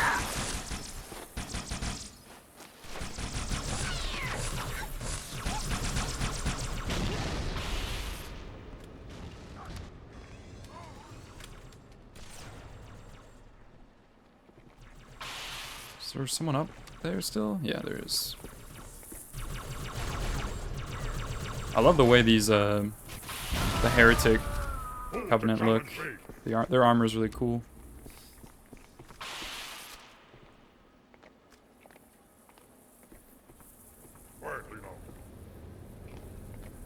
Let me check my keybinds actually. You know what? That'll probably tell me. Controls, mouse and keyboard.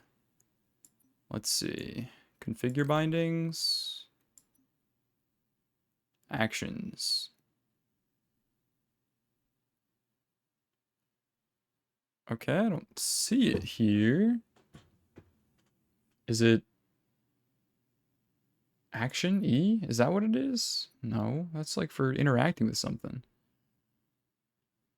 Vehicle, UI, Forge, Theater.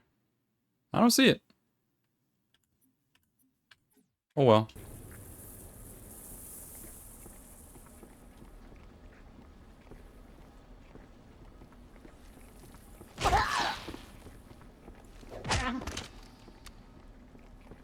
That's alright. No need for stealth. We'll go in guns blazing.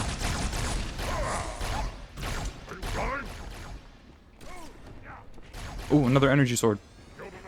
Let's grab that. Alright, let's go. Let's move out. Is this everyone? Are we missing someone? I think I killed our other grunts by accident. Sentinels, the holy warriors of the sacred range. Why have they sided with these heretics? So.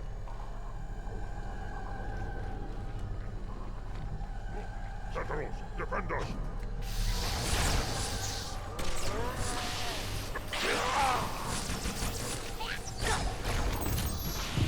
Arbiter, clear the hangar and open its doors so I may drop the second lance. Out of ammo in this thing. Let's grab a needler.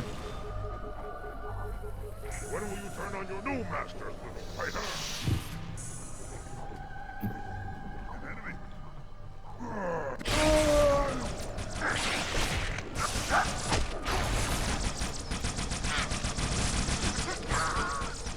Can you not see?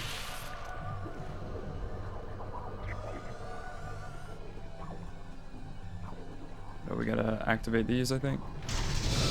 Yeah. Hold position. I am making my approach.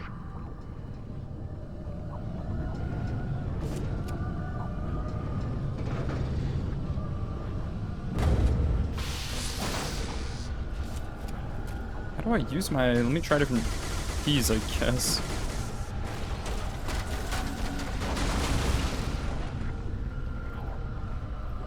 I'm not sure why. It must be a keybind that it's not selected for me or just not working. Yeah. I'm not really sure. Oh well. That's a little upsetting.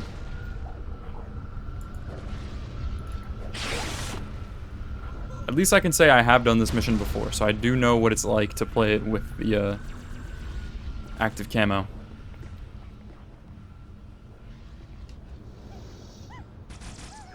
Oh, those are my teammates. That guy up there is not. The lunge for the energy sword is crazy also.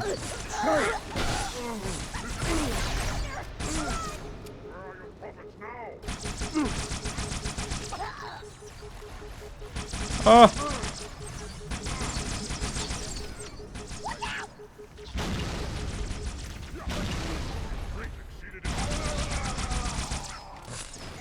Don't mind if I do.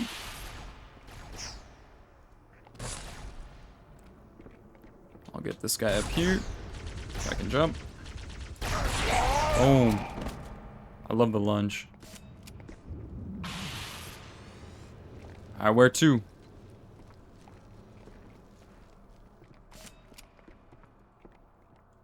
Where we headed, squad?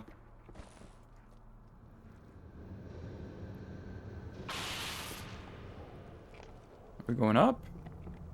It's not really telling me what I need to do. That's another thing, I mean, you kind of feel its age. It's not really I mean, it's kind of as expected. This is a very old game, but a lot of times the campaigns have like moments like this where it just expects you to like know where to go, and it's just like, okay, you kind of lost. I assume I'm going down this way because this is really the only other place I can go, I think. Although, isn't this where we came from? Nope. Okay, I am going this way.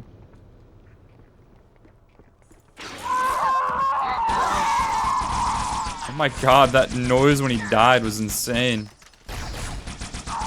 Screaming in agony.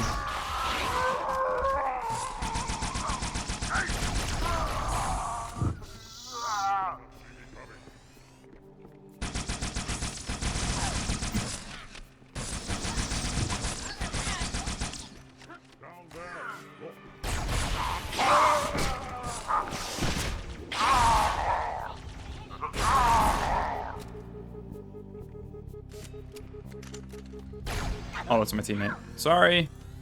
You look very similar to the people I'm shooting.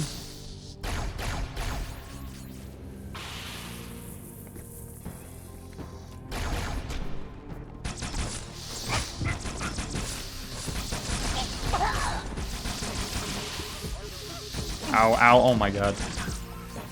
Kill me now. Okay, at least we're right here.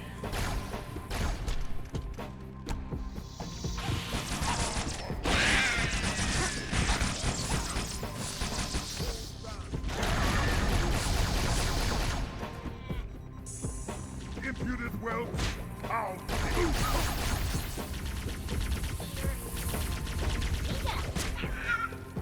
They do nothing wrong.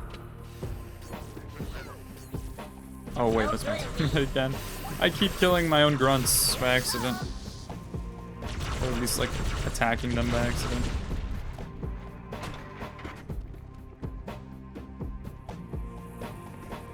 Alright, let's keep moving. I would like another energy sword if I can find one.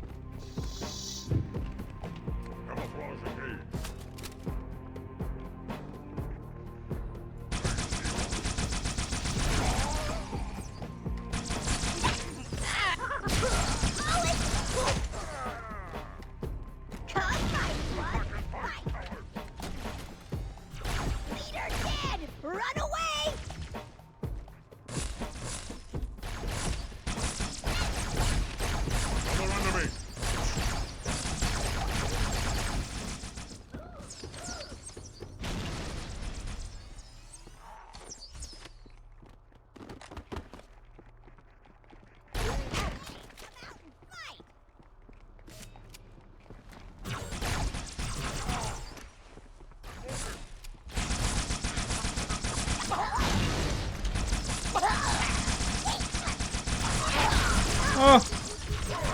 My god, so many of them. Any energy sword at all? Nope, nothing. I would like to use it again because it is fun. What do you have? More ammo.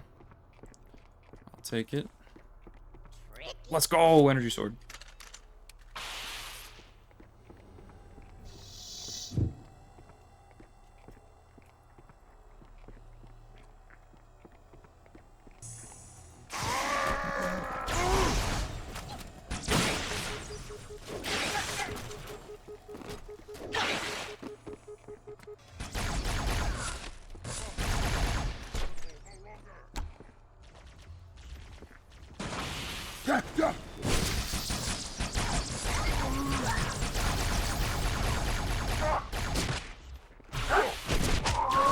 Oh, whoops. Hey, it's me! Did not mean to hit you, sorry. This way, I think. Yep.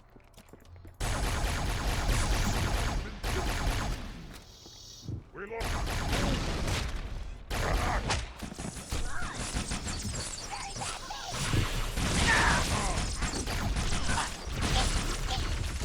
Your journey will end before it starts.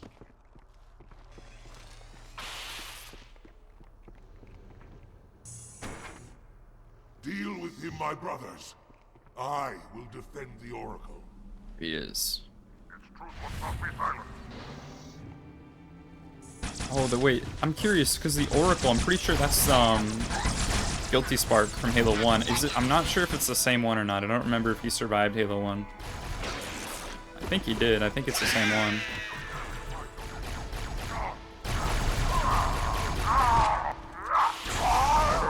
Here.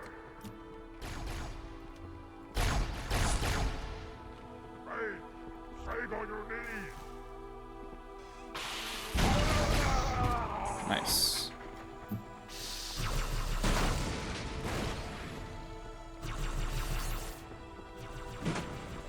The heretics are mobilizing their air forces, officer.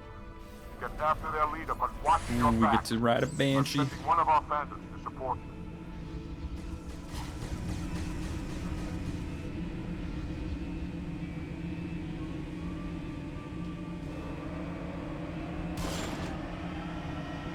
Where am I heading?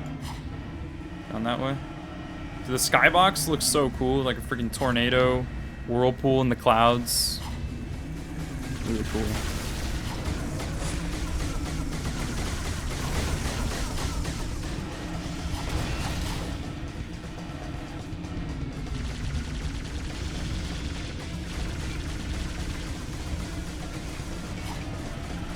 Dude, the guitar on this track is crazy.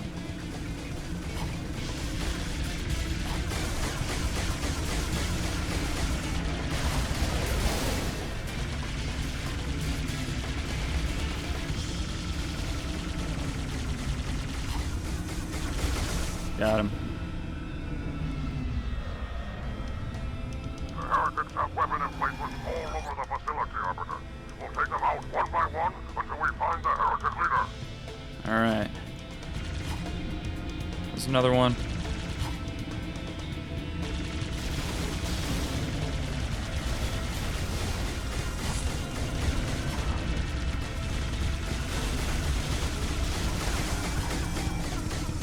I always love these parts. It's always so fun with the ship combat in Halo. So good. It really just... It makes me question why we never got this in Destiny. It would have been so good. Because I think it was really good in these games, but I think it peaked in Halo Reach. And obviously Destiny was like very much built on the foundation of Reach.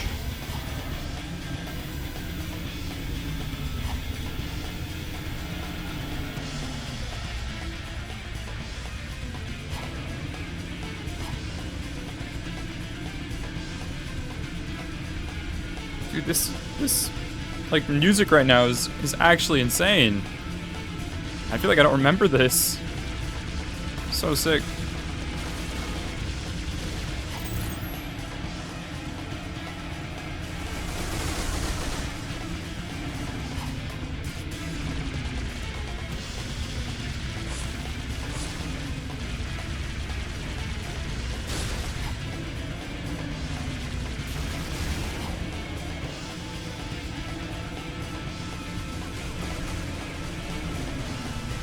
How many more we got? There's another one. Like flying straight downward. Oh, I forgot you could do tricks. How do you do that?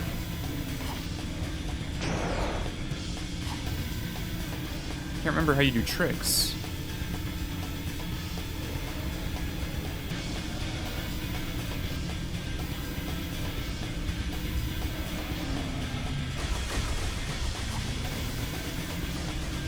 You can like do a barrel roll. I don't remember what keybind it is for that though. No! Okay.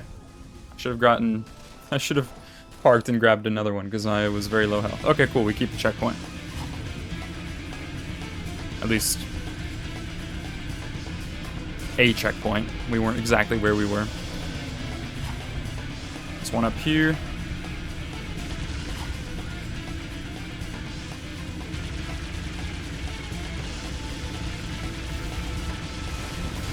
And it just makes you think, like, imagine if we had, like, classic Halo like this, but, like, they kept making good games, like, even till today. Like, if Halo Infinite was like this, or, you know, even just another new Halo game, but it's just like, you know, 343 is just nothing like Bungie was. And even if Bungie still had Halo and they were still making Halo games, the Bungie of today is just nowhere near the same as the Bungie back then. It's completely different people. I'm not sure if there's anyone at Bungie now that was around back during when they made Halo. I'm not sure. I think there's maybe a couple people that are still around from like Destiny 1, but most people are just brand new for Destiny 2.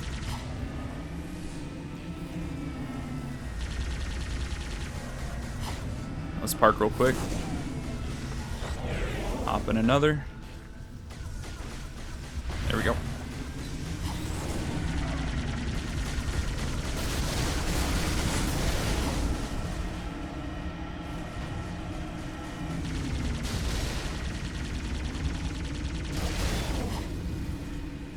Yeah.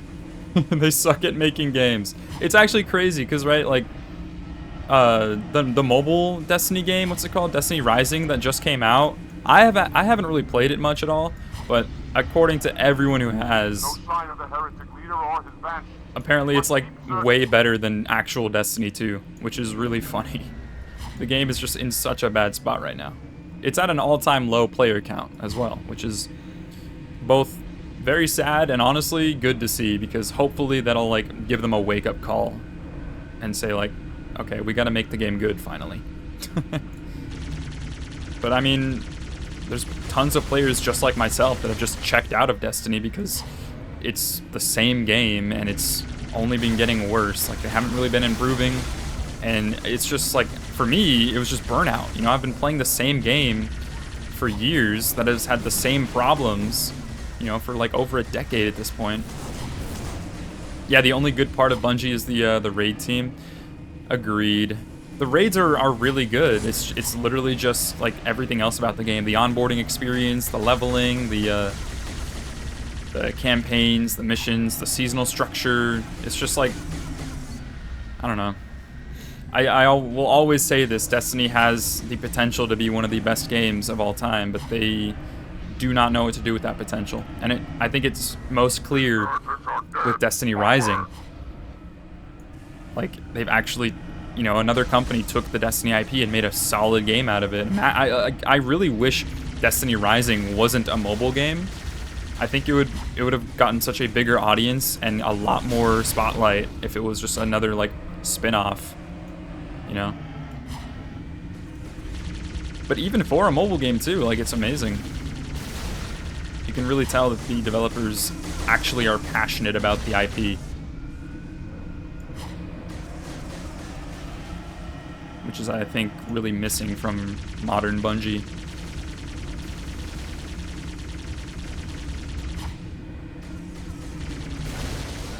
We track the heretic leader to this part of the station. Clear that landing zone and get inside. All right.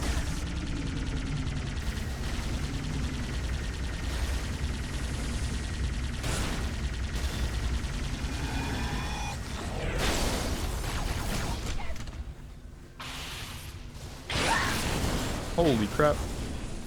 I just blew that thing up. Content drought is so much worse than D2. Are you talking about Destiny Rising's content drought?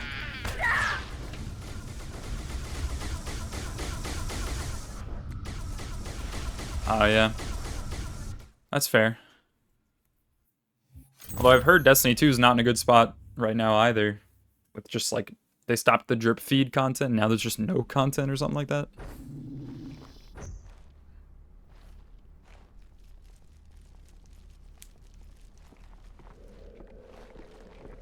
Alright. We found where the heretic is. It's time to put him down. That stench. I've smelled it before. The stench? Are we about to find the flood?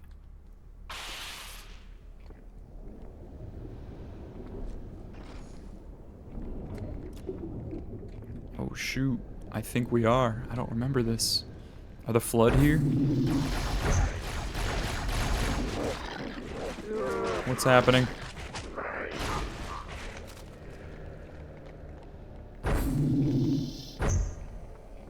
Oh man. I see an energy sword. Don't mind if I do.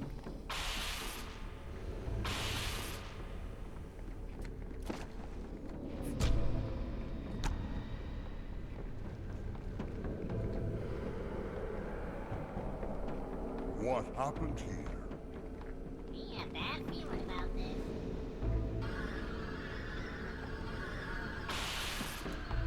Close your jaws, I shall bite them shut. What do you say? Something about a food nipple? Dude, the grunts are so funny. There he is. I wondered who the prophets would send to silence me. An arbiter. Unflattered. He's using a holodrome. He must be close. Come out so we may kill you. Get in line.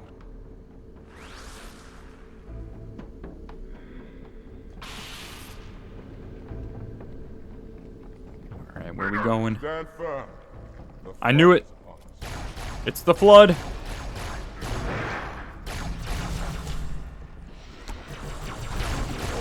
Oh.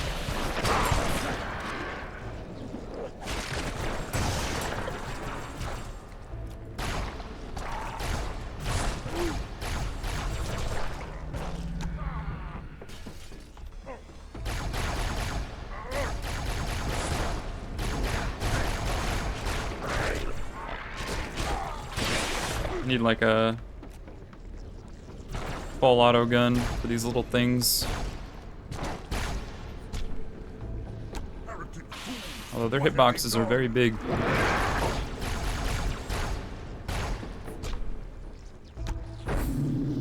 Is there another one back here? Go, Arbiter. I'll follow when our reinforcements arrive. Alright, let's go. Let's hunt down the heretic. More flood.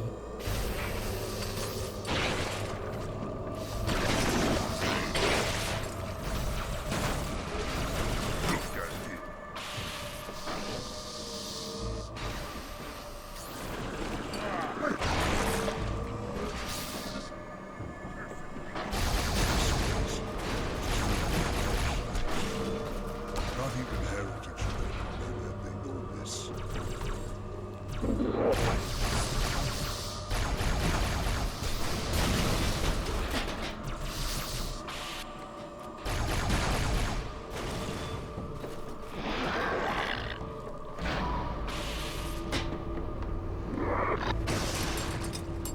It is well hidden. Whoa.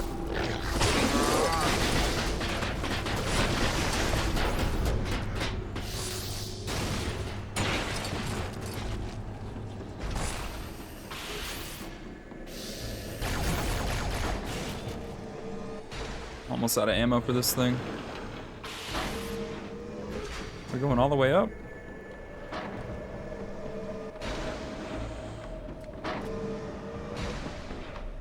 There's more.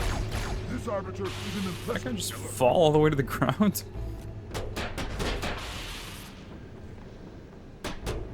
Where are we going? Oh, another one.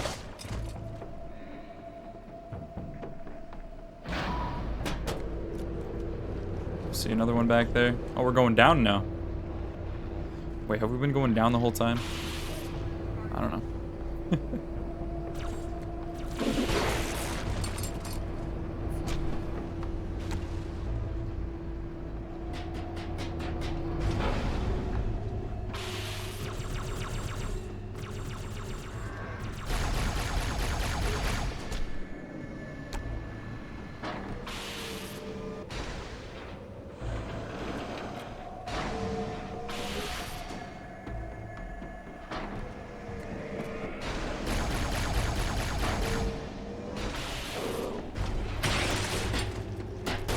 Sorry.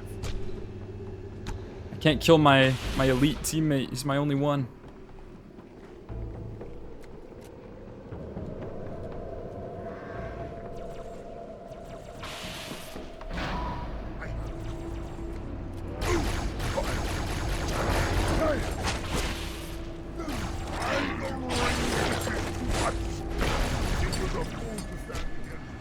More drones.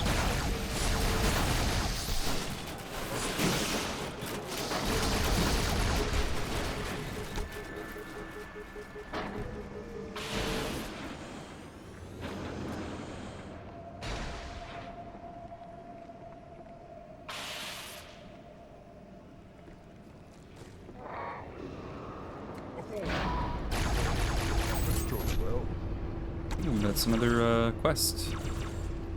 Bounty. Mission, whatever they're called. Huh.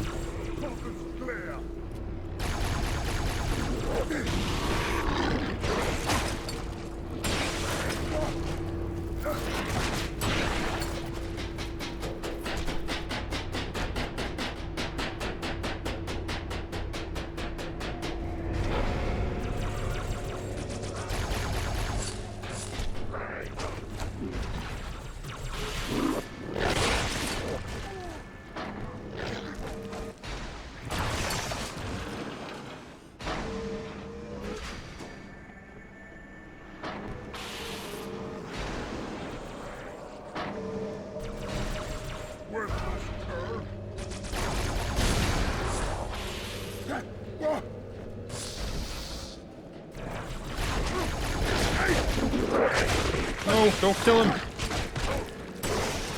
No! I will avenge you.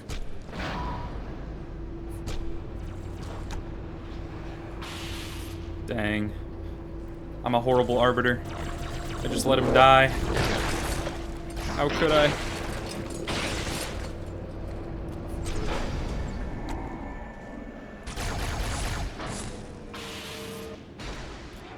Man, how long is this going to go on for? This is kind of what I was talking about earlier, where there's a lot of sections in this game where it's just like on an elevator and there's just like a bunch of waves of enemies, and sometimes it takes a while for those waves to actually spawn, and it's a little tedious and kind of boring just because you're on the same place for like so long.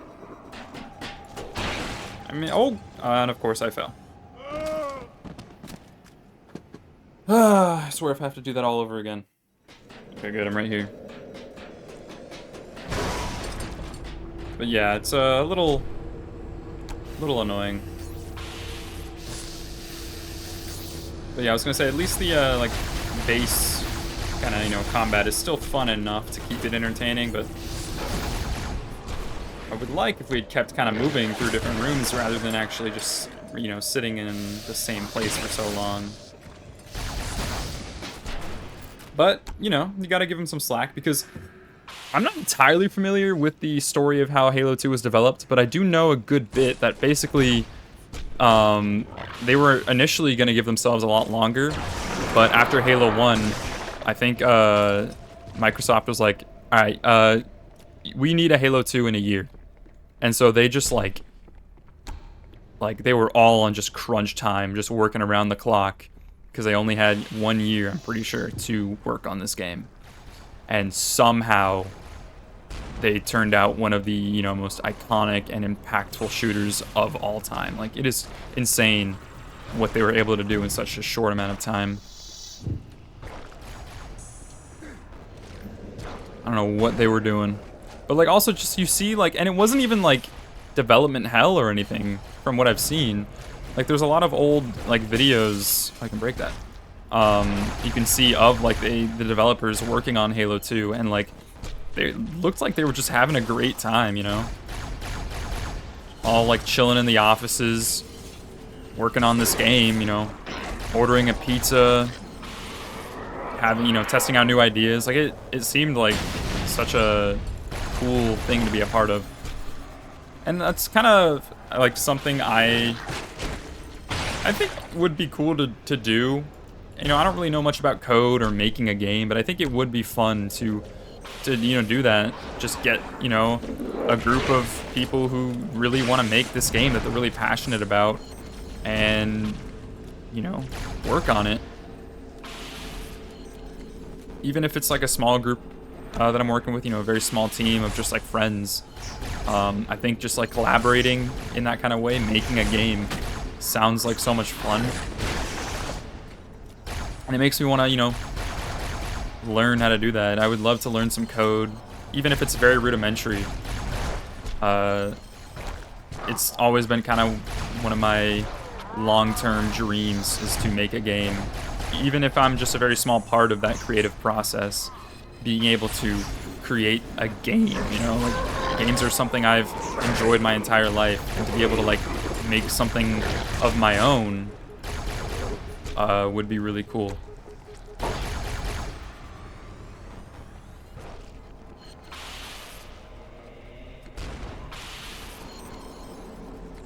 Oh. Do I have any teammates down here still, or I think they're all dead?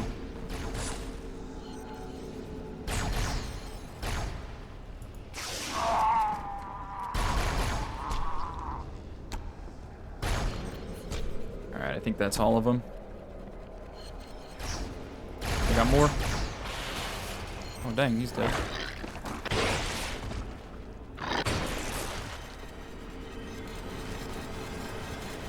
Yeah, that's... I agree, Jeb. I think, because I don't really know a lot about code, I think if I ever do work on a game, it would probably be something more like, you know, story, writing, creative direction, whatever it be. Or like, if I did do something more on the technical side, I think like level design would be pretty fun. Because I don't think that would be too difficult. I'm sure it'd probably be just like a lot of like stuff in Blender or whatever you're using. Just like actually creating the world, like the physical world you're in. Dude, I'm down, Infinity. Let's make a Metroidvania. That would be so much fun. You know, I'll let you guys do the more intense coding, right? I'll do the story and world building. I think that's more my cup of tea. And maybe, like I said, I'll learn some Blender or whatever it is you do for, you know, level design. You think about trying out Unity? Isn't Unity like a very kind of user-friendly engine to work in, from what I've heard?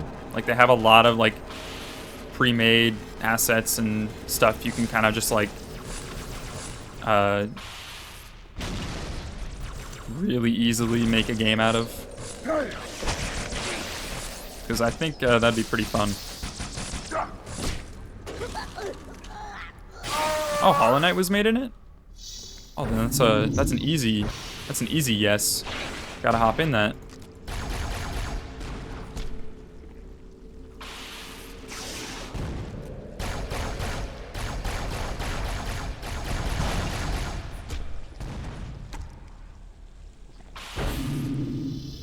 Thing about like making a game like that though is, especially with Hollow Knight's success, there's so many Metroidvanias out there that have come out that feel very just like copycats of Hollow Knight, and like some of them are still really good, but I think if I was to ever do something like that, I would want it to feel very original.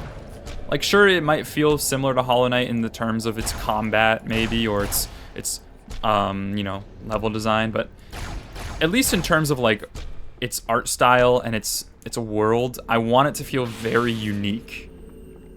You know, like I don't want it to just be like, oh, generic medieval setting, generic knight, generic magic. Something about it needs to really stand out. Like, you know, Hollow Knight stands out for its art design, for its you know, its world, the fact that it's all bugs. I think that's really special. And I'd want to capture something similar to that.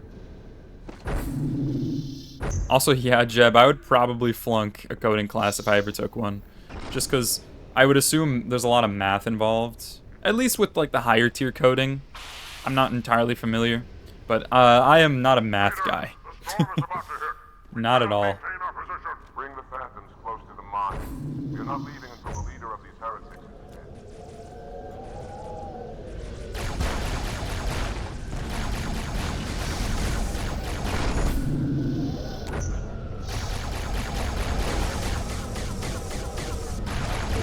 Oh, sorry. Robin, the flood has spread throughout the state. We don't have enough troops to manage the large interstate. Find the leader of these heretics. Kill him now. Oh man, we're getting close.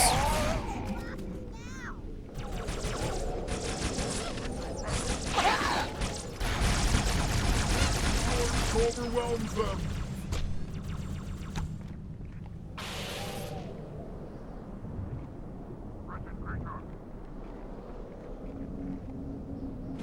There's another one.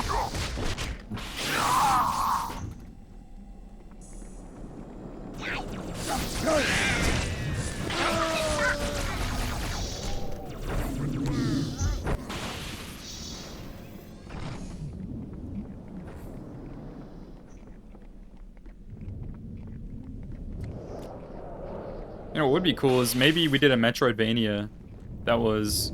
Because you look at all the recent ones that have done really well, like the popular ones. Hollow Knight, Blasphemous, what's it called? Dead Cells. Not really Metroidvania, but similar like kind of style of play. Did I miss where I was supposed to go? I think I'm gonna go back up. But I think a lot of them are kind of medieval and like melee combat focused, which could still work.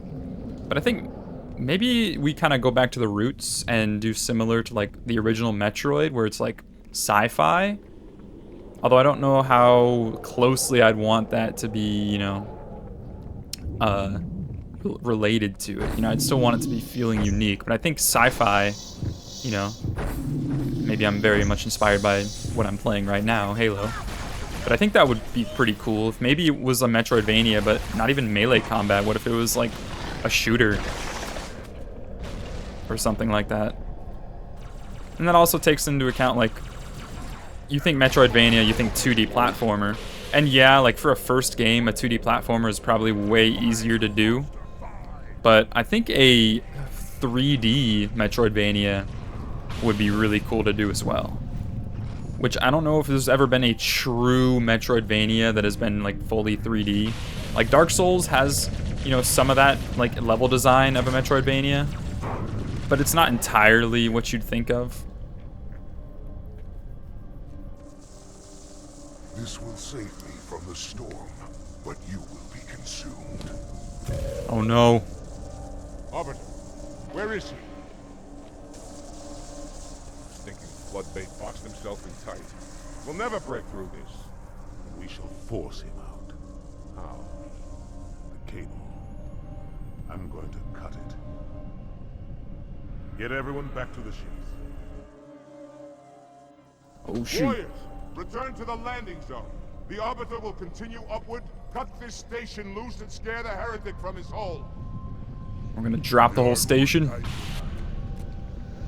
We shall not forget your sacrifice. Wasn't too much of math, just hella confusing having to type like 10 different lines to make one minor change, or have to input a special command, let alone trying to remember everything.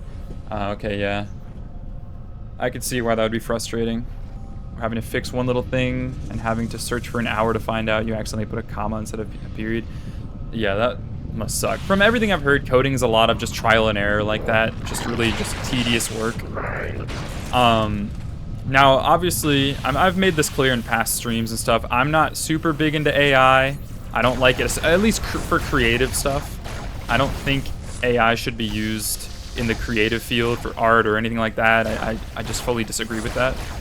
But I have heard there are some really good uses for AI in coding in particular, because it can actually bypass a lot of that annoyance of trial and error. Like, if your code isn't working, you can just, you know, have AI look at it and it'll tell you exactly what's wrong with it, which can really speed up the process. So, while I'm not a big AI person, I don't really support AI in most cases, I think that's one of the few instances where it is a very useful tool, which I would totally be, like, chill with. But it's also, again, you know, AI is a slippery slope, and I think, you know, you use it too much in one case and you're going to want to use it for other things as well. But I think at the end of the day, if you have, you know, a good conscience and you know what you want out of your project, and you have a passion for it, I'm sure you're not going to, like, want to use AI for everything. Like, if I was working on a game, I would, you know, want to, for all the creative aspects, the art, the level design, the writing, everything, I would want it to be all, like, handmade by a person. I would only use AI for very specific instances like that, to just help speed up the process of coding and stuff. Yeah, good for problem solving in scientific fields. Exactly. There's good uses for AI. It's just we have to be very careful where we use it for entertainment.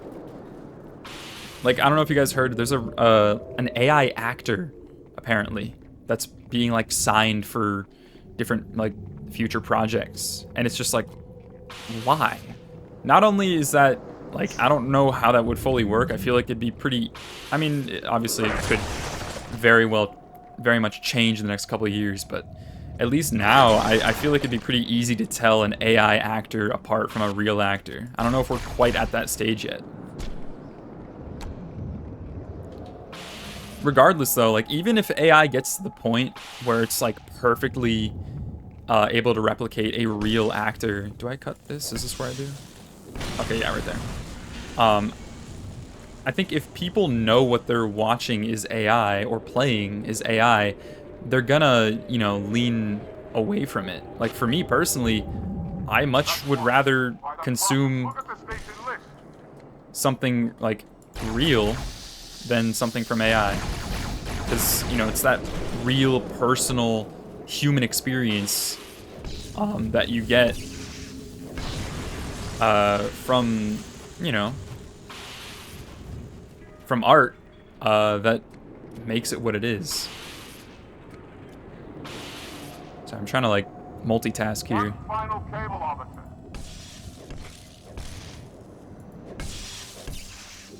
There we go. Is that the last one?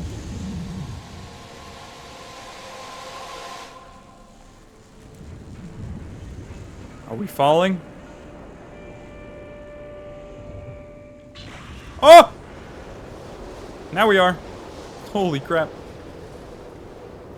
That looks sick.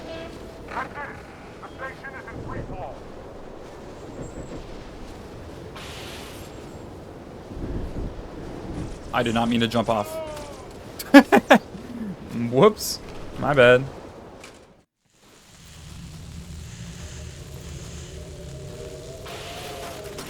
But yeah, I think, like, I do think eventually we're gonna get to the point where we won't be able to tell AI apart from real design, which is kind of scary. But regardless, I think if people know it's AI, they're still gonna stay away from it. I really hope the day doesn't come where people are accepting of AI, because that is such a like scary future for obviously, you know, content creators like myself, but I mean for anyone who does anything creative. If you're an artist, if you work on games, if you work on film, you know, and for people that enjoy watching stuff and enjoy getting stuff out of, you know, the creative field. If you enjoy watching movies, if you enjoy watching YouTube videos, if you enjoy listening to music, playing games, I think most people agree that if it's made by real people, it's so much more valuable than AI.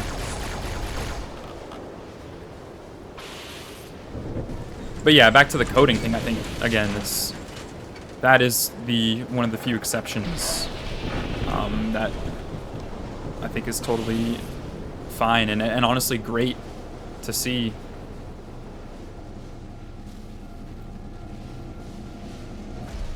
The heretic leader is on the move. Do not let him escape.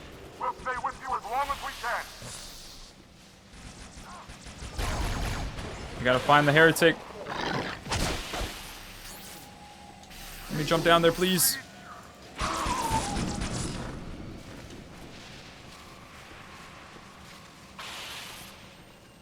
Our lives for the truth and the covenant. Where are we going? Oh, this way. This is where he was. Where'd he go? It's on me.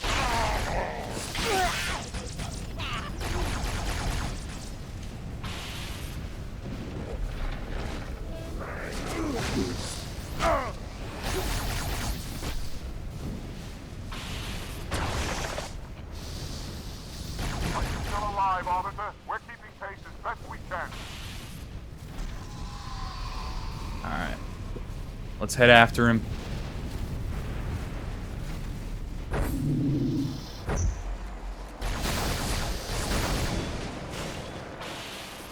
So are we just like falling deep through this planet? I assume this is like a gas giant that we're in.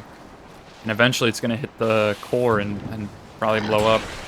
So we gotta hurry.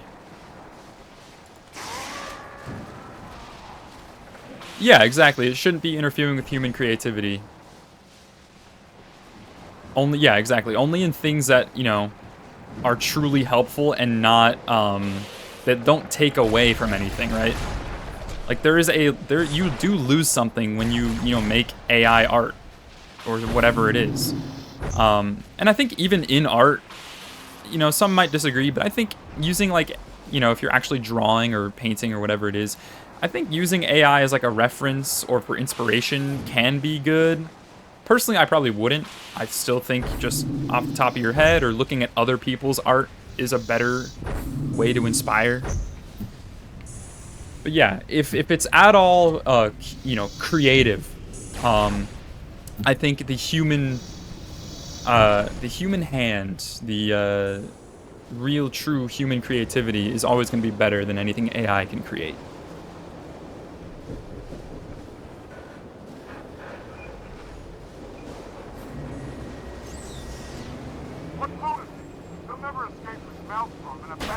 What the? What was that? Just a piece of debris just blew me up.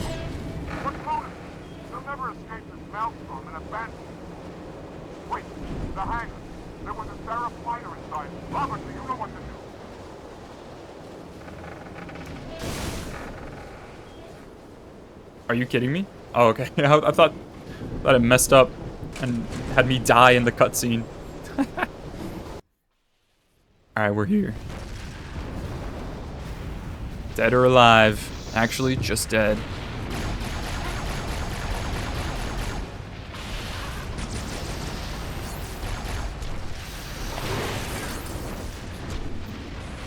But yeah, I don't know if you guys have seen, like, the just constant, like, it's been getting really bad lately of all the AI YouTube videos.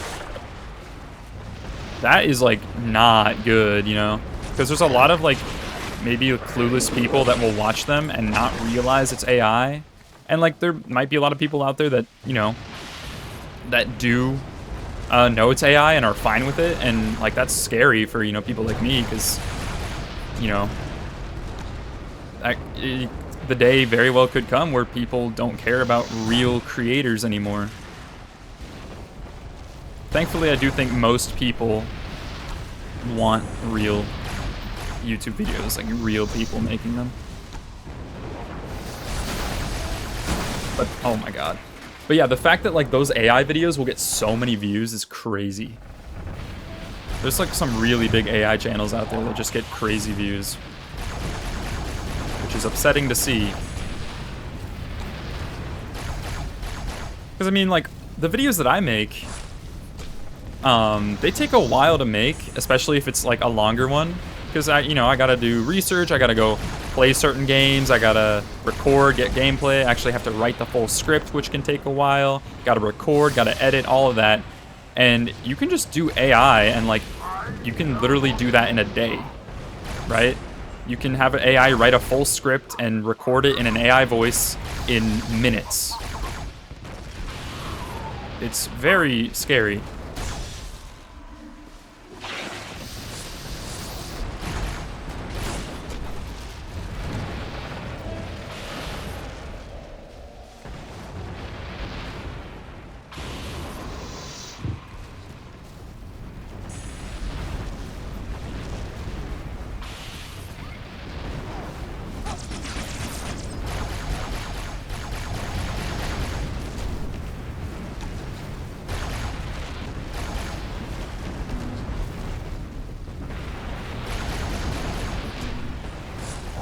Oh man.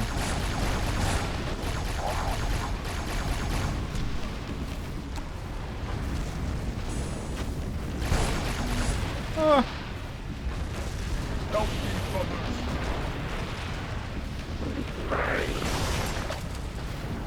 Oh, let me read that, sorry.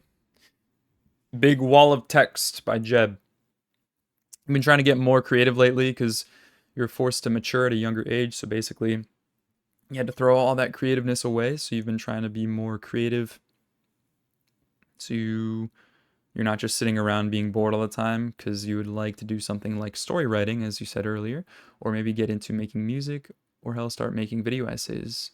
Yeah, I mean, honestly, I think it's really good to have just any kind of simple hobby that, you know, sparks you that creative side.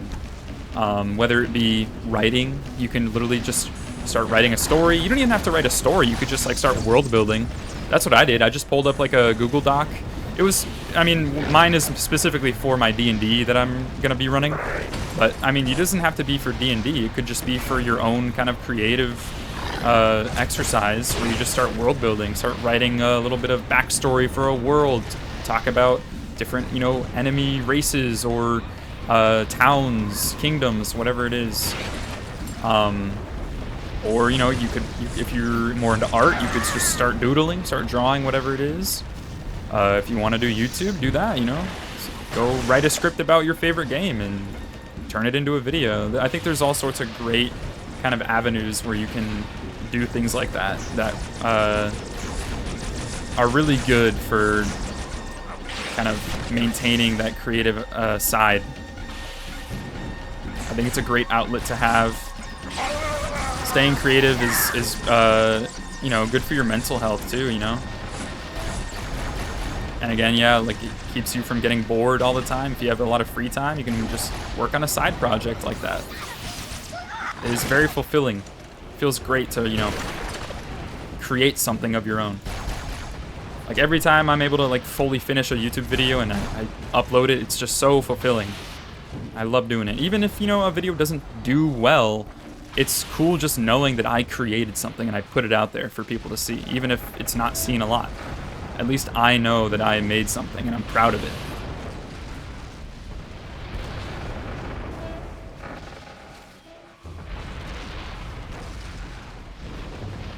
Am I running a D&D campaign with friends? Yeah, it's an IRL campaign with some real life friends. I've done a couple online. Like there's a couple websites that are pretty good. Like what is it? I think is it Roll20? That's what it is. Roll20 is a really good website for running D&D if you ever want to do it with like online friends. But I've always preferred just like in person, just because I think you get a better kind of feel for every player. It's easier to role play, I think. Oh yeah, that's also a very good one. Am I going the wrong way right now? I feel like I went up this way. No, he's not wrong. Go look it up. Go look up the website that Affinity just said. Trust me. Look up that and then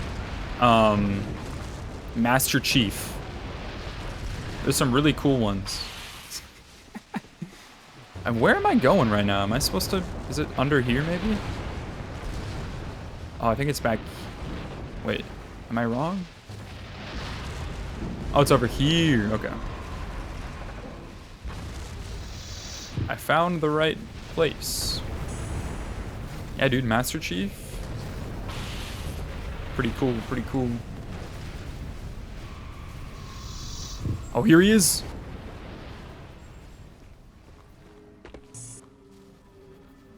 Turn, heretic. Arbiter, I would rather die by your hand than let the prophets lead me to slaughter. Who has taught you these lies?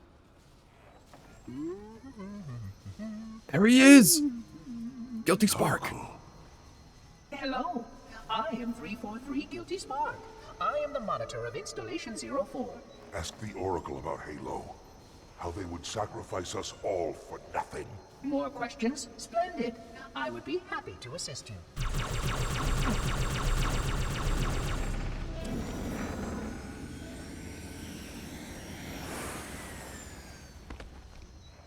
The elites are blind, Arbiter. But I will make them see.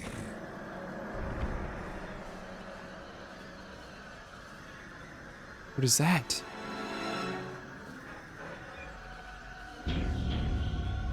Oh, that's right. He's got clones of himself. The holograms.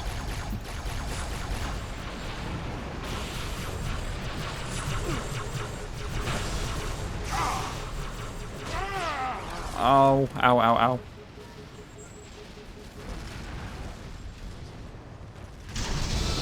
Oh. I killed him that quickly? I had no choice, Holy Oracle. This heretic imperiled the great journey. Why do you meddlers insist on doing something extra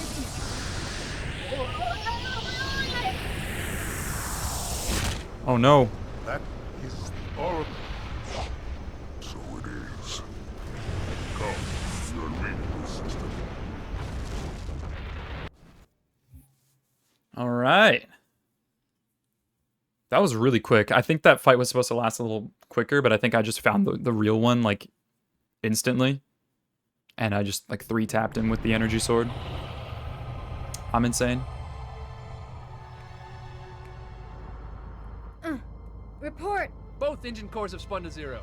We're drifting. Archer pods are cold. I'll need to rekey the system. Do it and find out where we are. Sorry for the quick jump, Sergeant. You in one piece? I'm good. Chief? We're fine. Ma'am, there's an object coming into view now. Cortana, what exactly am I looking at? That is another Halo. Say what? So this is what my father found. I thought Halo was some sort of super weapon. It is. If activated, this ring will cause destruction on a galactic scale. Got I want another all ring. the information you've got on the first Halo. Schematics, topography, whatever. I don't care if I have the clearance or not. Yes, ma'am. Where's our target? The enemy ship has stopped above the ring, ma'am. We're going to pass right over it. Perfect. Given what we know about this ring, it's even more important that we capture the Prophet of Regret. Find out why he came to Earth, why he came here. Chief, take first platoon. Hard drop. Secure a landing zone. Sergeant, load up 2 flights of Pelicans and follow them in. Aye, aye, ma'am. Until I can move and fight, I'm going to keep a low profile. Once you leave the ship, you're on your own. Understood. Over the target in 5. All right. I think this is... Did it say Delta Halo? So we got another ring. I think there's more. I'm not sure yet. Well, I guess we'll wait and see, but I'm pretty sure there's like several more rings. All right, here we are. Dude, it's just like Helldivers. Mind the bump. This is the OG Helldivers.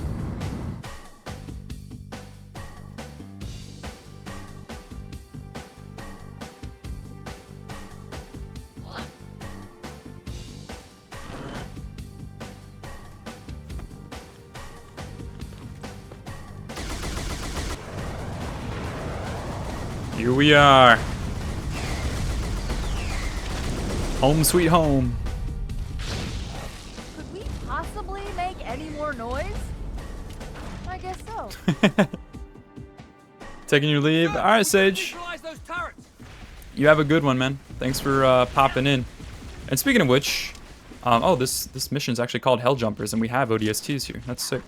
Real quick, I'm gonna go take a quick food break. Give me like 10, 15 minutes. So don't go anywhere, or if you do, come back in a little bit. So I'll be right back, and then we will play out Delta Halo. So give me just a bit, boys. I'll see y'all in a bit.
All right, we are back. Had a quick little food break there. And we are back on Delta Halo. Okay, so we are tracking down this carrier that just landed here. And we're gonna try and find the Prophet of Regret. One of the like leaders or hierarchs of the Covenant. But yeah, seeing these ODST guys, it makes me really excited to play ODST because the vibes of that game just seem so cool.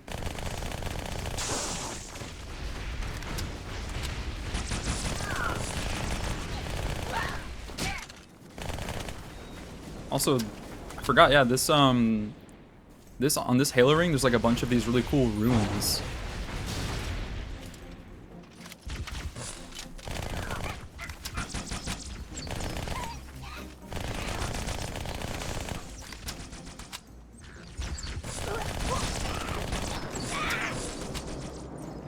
Also, I didn't read what Jeb said earlier, but it says, and for that video essays thing you were saying, you think you might have mentioned it in the Discord, but you've been thinking on a video on how dark fantasy could be an allegory for depression.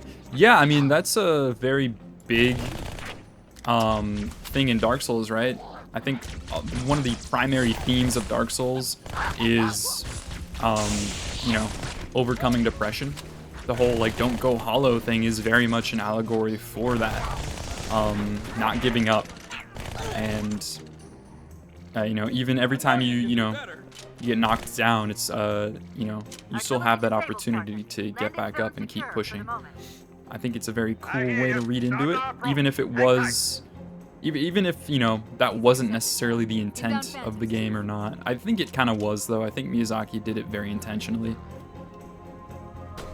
But yeah, that's a cool idea. I'm not really sure how many other kind of dark fantasy games are like that.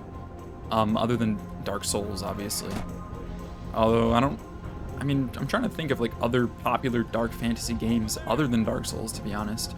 Or like just the Souls series. I'm sure there's more, there's just nothing is really coming to mind right now.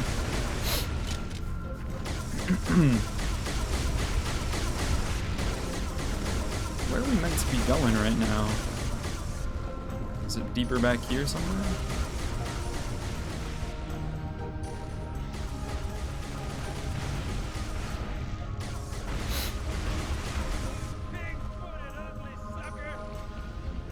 You stumpy little Parker!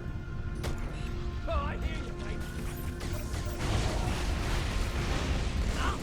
Boom.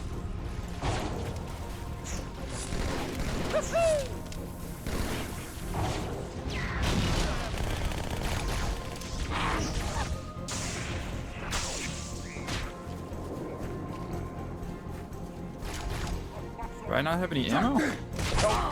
Oh my god, I just got one tapped.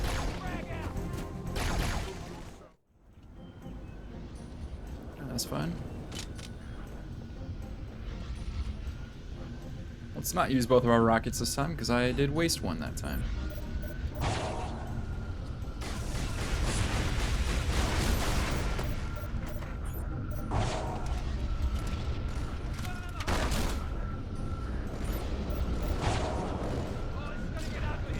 Boom. Got all three.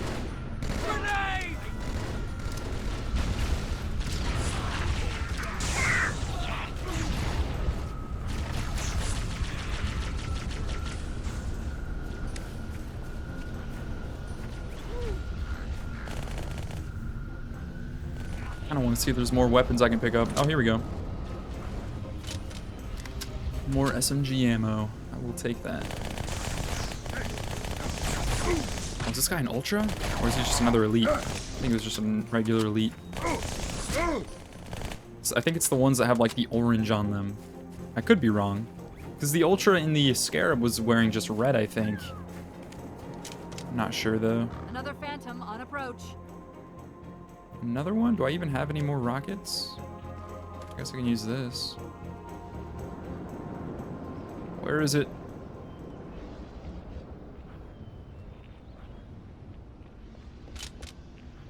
There he is.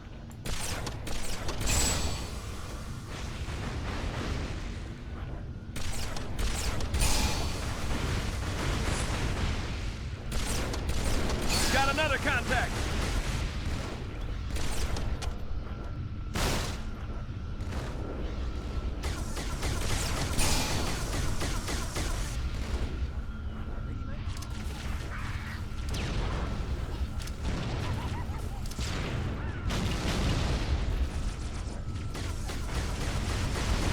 Just using all of my grenades. I think The Witcher could be considered dark fantasy. Yeah, I think there's elements that are dark fantasy, but I think overall, I don't know. It's kind of it's hard to say. It's definitely not as dark as something like Dark Souls or Bloodborne. Like, you even look at other FromSoft games like Elden Ring. I think Elden Ring is a little more high fantasy than dark fantasy.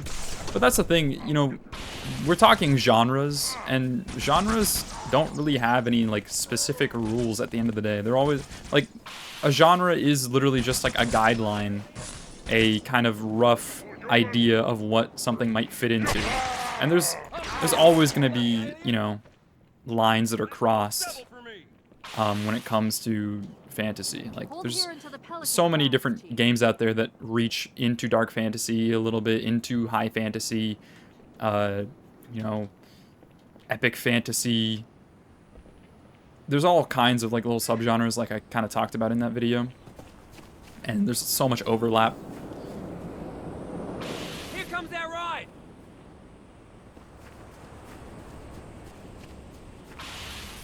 Historical fantasy too. That's another one.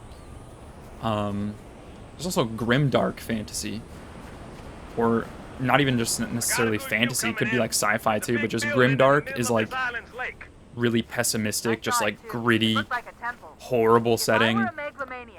Obviously inspired by Warhammer 40k. It's kind of like where that idea, the name grimdark even came from. Are we hopping on this Pelican? I think we are. Why is it taking so long to land? Oh, it's dropping us a warthog. Okay, that's what's happening.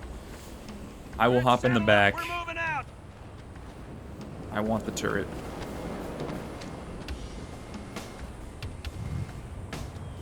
Let's go.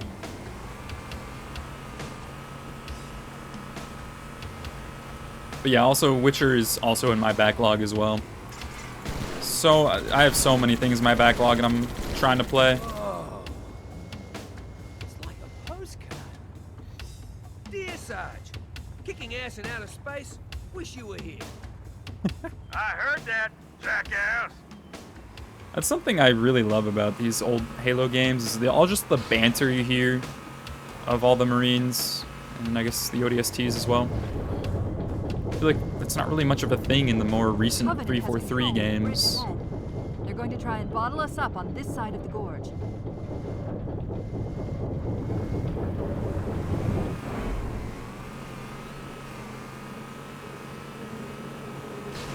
The controls to extend the bridge should be in this structure.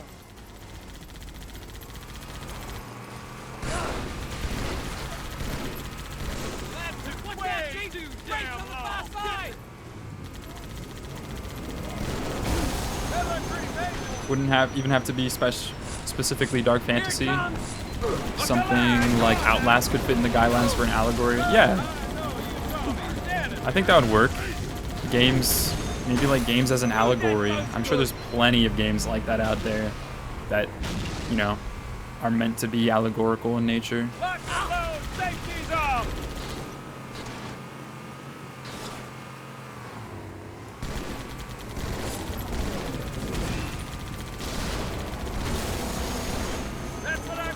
Or even not even entire games, but like certain like bits and quest lines or missions or characters in games that are like that, even if it's not the entire game.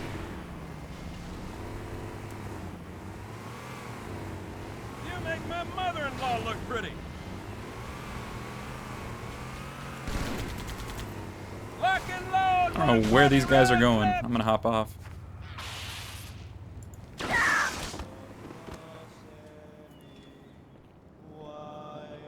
Who's singing?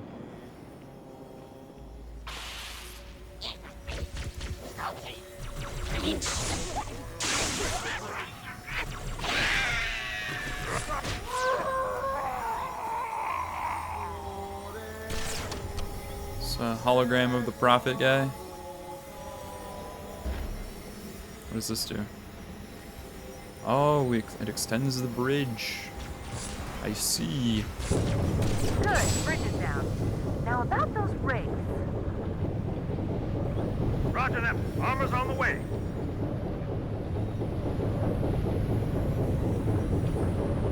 I also know Bloodborne has a lot of interesting themes like that. I don't know how much of it is specifically allegorical, but it has a lot of themes of like birth and pregnancy and femininity, that kind of thing. I've seen a couple of video essays that really dive into that. It seems very interesting. But I mean, yeah, just Bloodborne is so deep in what it's really trying to say. I think it's a very cool case study. Ah!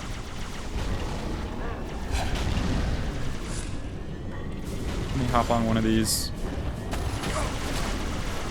Thank you very much.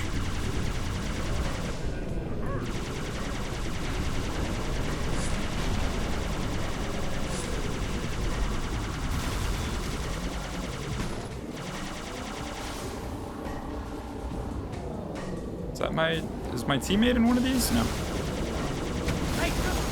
Okay, that's my teammate. Cool. All right, let's go. Ah! Ah! I will take yours since you blew up mine.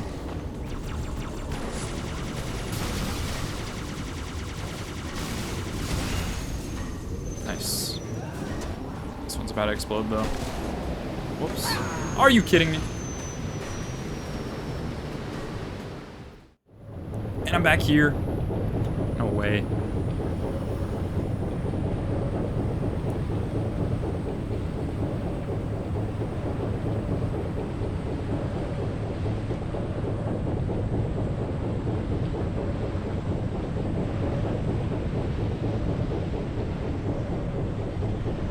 You don't want the tank. Okay. Oh yeah. So when I played Bloodborne, I never actually I did like the first Chalice dungeon, but I didn't really do any of the other ones, just because, I don't know, a lot of them seemed kind of not super interesting. Some of them I know are pretty cool, and a lot of the bosses are interesting, but for the most part, it seems to just very much just like optional side content I didn't really feel like doing. So I don't know if I'll ever try and platinum Bloodborne. I've never been a huge like 100% kind of player. Very few games I actually like want to go out of my way to 100%, you know. Can I take that from you? Thank you. Oh my god. My teammate died. No, I'm sorry. I didn't mean to do that. It was my fault. Alright. But yeah, I definitely think Bloodborne and Dark Souls are some really good examples of that.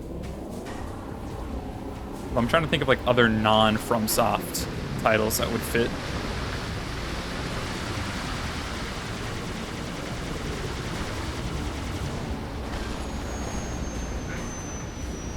I don't know if Halo's an allegory for anything. It's more just like a, hey, we're fighting aliens, let's look cool while doing it kind of game. Which is fine, you know, not every game has to have deep themes or meaning, right?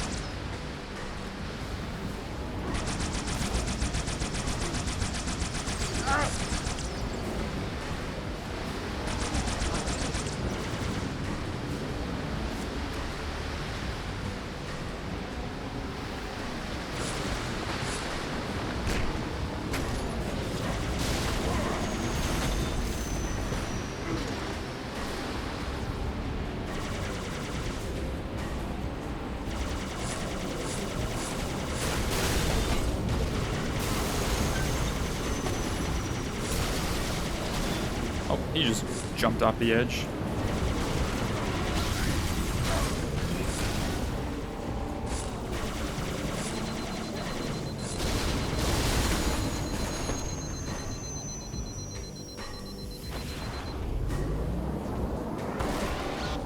Well, this ghost is about to explode, so I'm gonna hop off. I have like no ammo.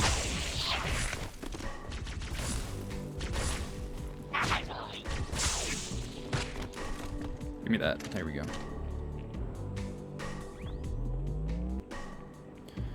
Yeah, the only games I've ever like tried to 100%, which honestly, now that I look back, I don't really know how many games I have actually 100%ed.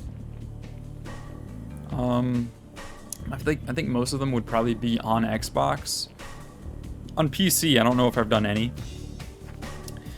Other than Destiny 2.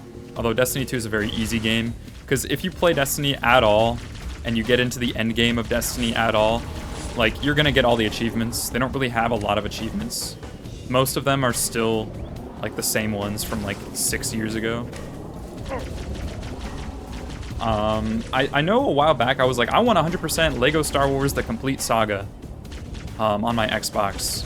And I think I started that, but that's a pretty hard game to 100% because there's a lot of levels and a lot of like secret stuff to go for. So I never ended up finishing that. I think at some point I would like to. Hollow Knight was a game I kind of wanted to 100%. Okay, I died again. But yeah, Hollow Knight. But the thing is about Hollow Knight 100%, it takes a lot because there's a lot of really difficult ones. Like Steel Soul, you need to beat the game in Steel Soul mode. You need to like beat the game in like under 3 hours or whatever it is for the speedrunning one.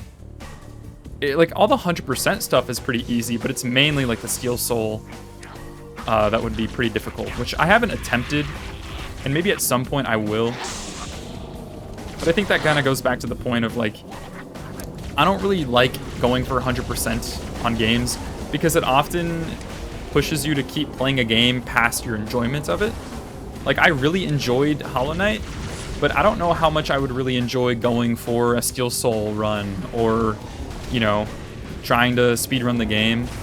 You know, even for me, because I do like speedrunning, it's just not every game I do. And to be honest, like, I feel like if I went for that, it would just feel less like I'm playing the game for fun and trying to just, like, complete a checklist, which I don't really enjoy doing.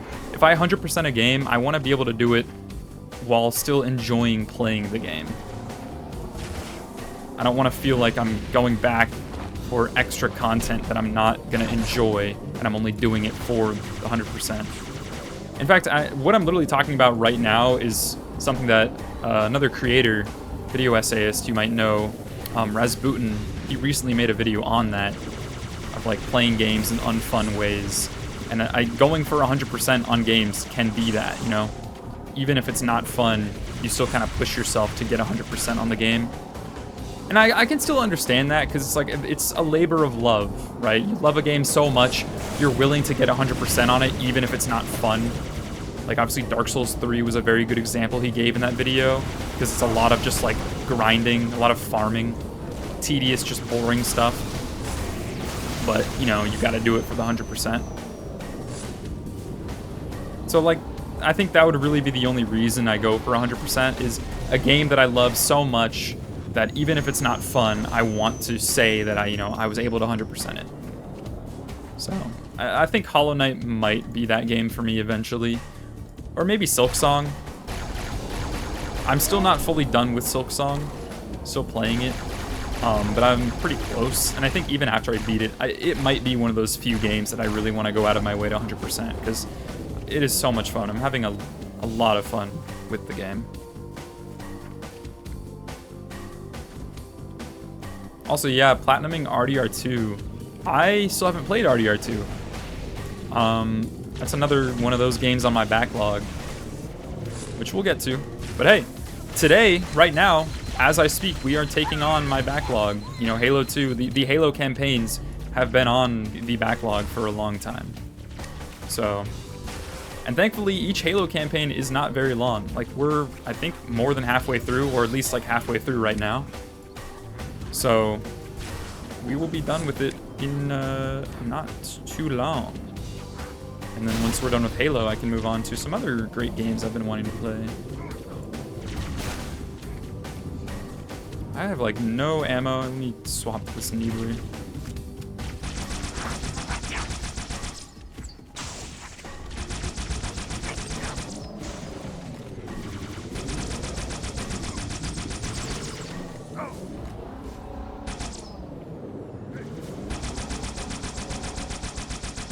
God, this guy needs to die.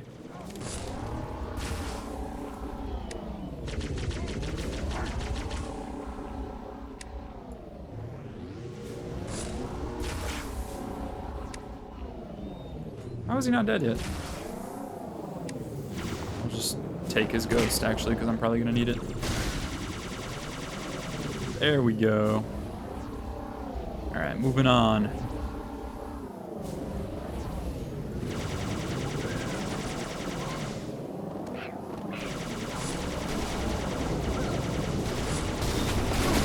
Whoa!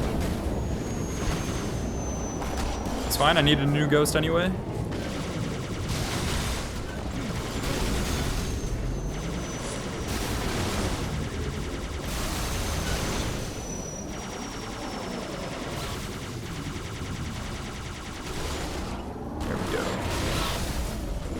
Heck. Careful, we're coming up on another structure. I love how sometimes the ghosts will just like spontaneously combust out of nowhere. Like it'll just be chilling there for ages, not even on fire, and then suddenly it'll explode and like launch into like completely random directions.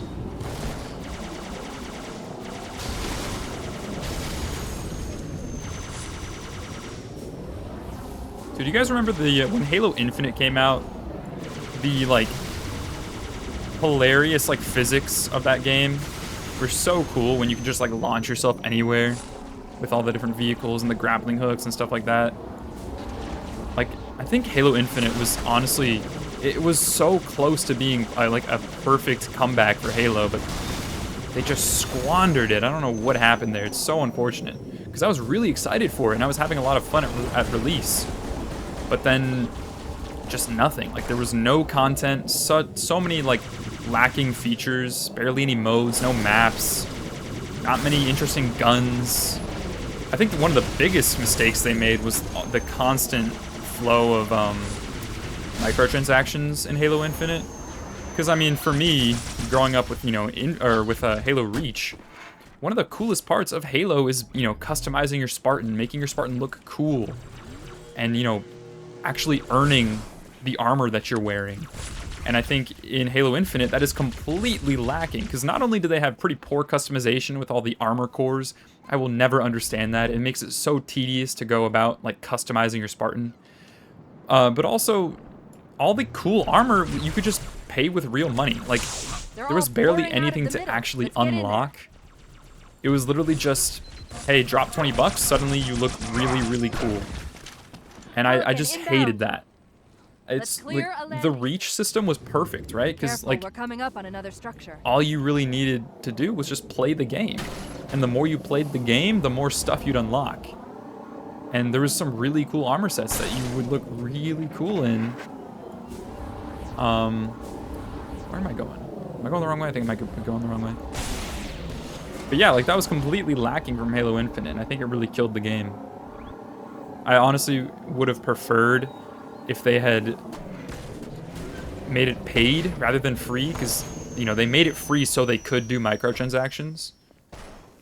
But I think that just doesn't work with Halo, because it just trivializes the idea of looking cool and working to make your Spartan look cool.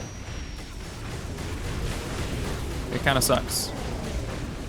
I think most people can agree with that. Like, player customization has always been a core part of Halo. At least multiplayer. Obviously, the campaign, completely different story. I haven't actually played the Infinite campaign, but I've heard it's pretty solid, save for some, minor gripes here and there.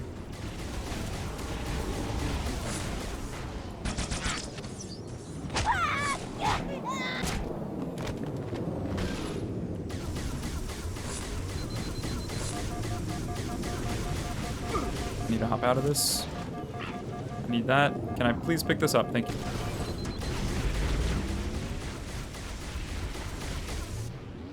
But yeah, it might not have been as big, but I think it would have been better if Halo Infinite was paid with no microtransactions, or at the very least, if they did want to do microtransactions and keep it the way it was, they should have done very few like armor sets in the shop. They should have done most armor should have been like unlockable just from playing the game.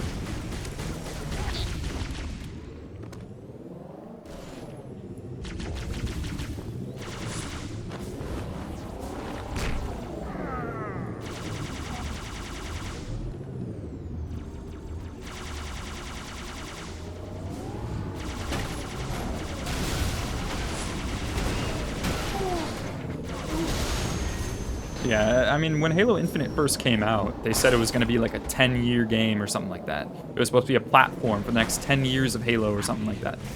But clearly that didn't work out. So I'm curious where they're going to go from here, because there's rumors that they're going to be remaking Combat Evolved, and it's going to be on PlayStation, which will be very interesting to see. Although I don't know how I feel about that. I'd prefer them to like remake a game we haven't gotten, because, you know, Combat Evolved Anniversary already exists. So I don't know why they're doing that. I guess it's just to kind of revive the franchise, but still. I definitely see them maybe after that, because there was the whole new Halo Studios, right? 343 kind of closed down, I'm pretty sure, or at the very least changed their name and got mostly new leadership. So I think if this Halo Combat Evolved remake happens, I can see them just going forward and making a new Halo after that. I'm not sure what it'll be about, when it'll take place, because at this point, like, I don't know what happens in the Infinite campaign, but like, do you just go from there? Do you go like after Halo Infinite, or do you go maybe like at a completely different point in the timeline? Do you move away from Master Chief? What do you do here? Like, personally, I wouldn't mind if we got like another almost Reach kind of game where it was just a story, like a side story about a group of Spartans on some mission. I know there's a lot of like lore about like Master Chief's kind of pre-Reach days. So maybe we can go back in time and have like an older story about Master Chief. And I know in Halo 5, he like teams up with a group of other Spartans that I guess he like used to team up with a lot or something. I'm not fully sure, but I think it'd be cool to get like almost a Reach kind of story with Master Chief, like maybe around the time Master Chief was, you know, he first started or something like that. Again, this is coming from a guy who's not fully familiar with the Halo lore and story, but I think that would be pretty cool to get like a prequel to Reach or something, like, you know, takes place very far in the past. They're all pouring out of the middle. Let's get in there. Honestly, Jeb, I recommend it. Like, if you don't really have any games you're playing right now, or you have time to just like play through a game pretty quick, Clear them out. you know, in just a couple days, like, I honestly think the campaigns are some really great games to play, and also just, I mean, they're really fun on their own, but also just like they're iconic, and I think everyone should experience them at least once in their life. And again, they're really short. You can beat pretty much every campaign in like a day. They're only like a couple hours each. Where are we headed? Are we going through here? She said the middle. Oh yeah, here we are.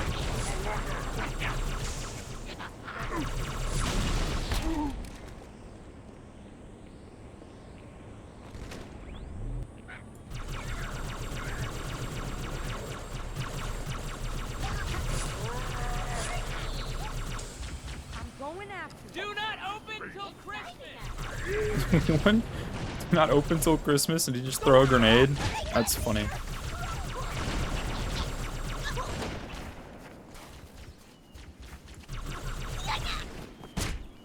And honestly, if you even just want to play like I recommend you probably play through every Halo, at least like the original 3 or 4.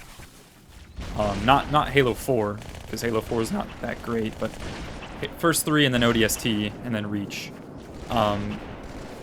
I recommend you play all of them.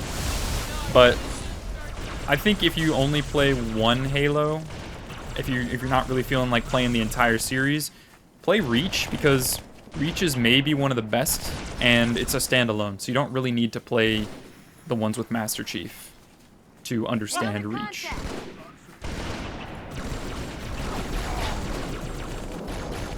Plus, not to mention, if you do play the originals, I think even if you play Combat Evolved, Halo 1, even if you play that with the anniversary graphics and stuff, it does still feel pretty old.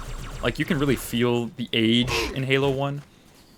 Halo 2 so far is, like, it's a huge step up. Like, you still kind of feel the age, but it's way, like, it feels more polished than Halo 1 ever did, which is pretty cool. So, like, I mean, maybe if you don't really want to play something that old or don't really feel like playing the first one, I'm sure you probably would be totally fine just going straight to Halo 2. Maybe just, like, look up a video on, like, hey, what happened in Halo 1 so you can kind of follow the story a little bit. But, I mean, Halo 1's events and story is they're very simple, very basic. Halo 2 is where everything really kind of picks up and it gets a lot more interesting. Nice places.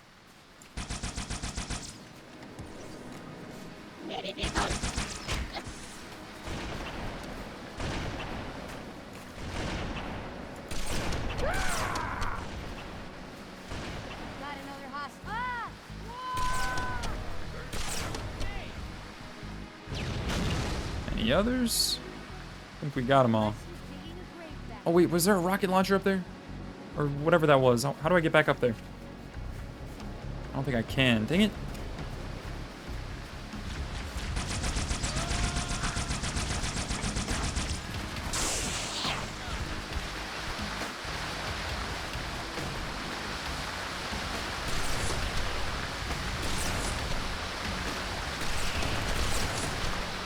Currently playing through the Devil May Cry games, then you got to tackle the Metal Gear games, so it'll be a while, let alone like the 10 other games in your backlog.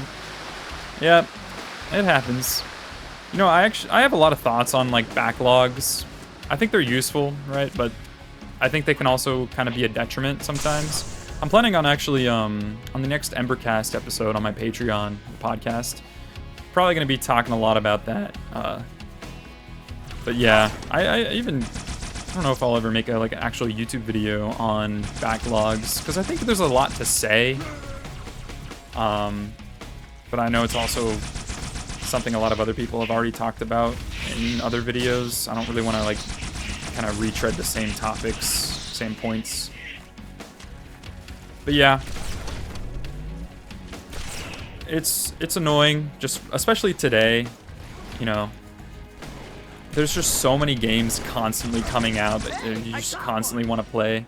I mean, just in the past month or two, right? Silksong, Battlefield 6, two like really big games that I really want to play. And it's just like taking up more and more space in my backlog. And especially if you're on Steam, Steam is constantly having like sales left and right. So there's always like a good time to like pick up new games. And I have a bad habit of constantly buying new games, and then I never get around to playing them. So I just have such a huge library and so many games in my backlog that have just been sitting there for years. And like, I know eventually I'll get to them, but like, you know, how long is that going to take? Especially with new games coming out so often, it's like, you know, like at some point, I don't know if certain games will ever get played if new games keep coming out.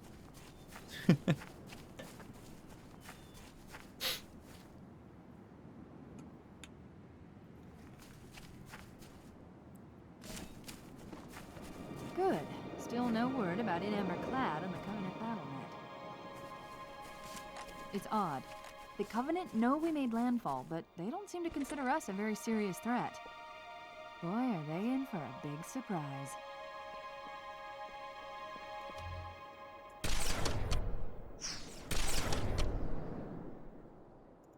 Okay.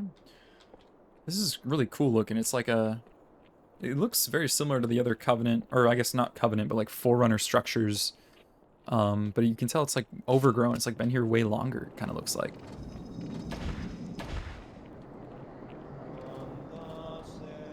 We got another hologram. Watch yourself. Honor guards. Oh, these guys are honor guards. Okay. Well, they went down pretty quickly.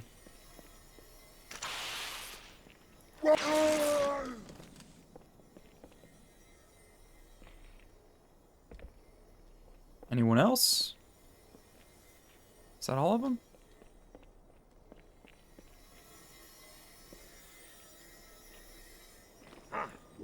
There we go.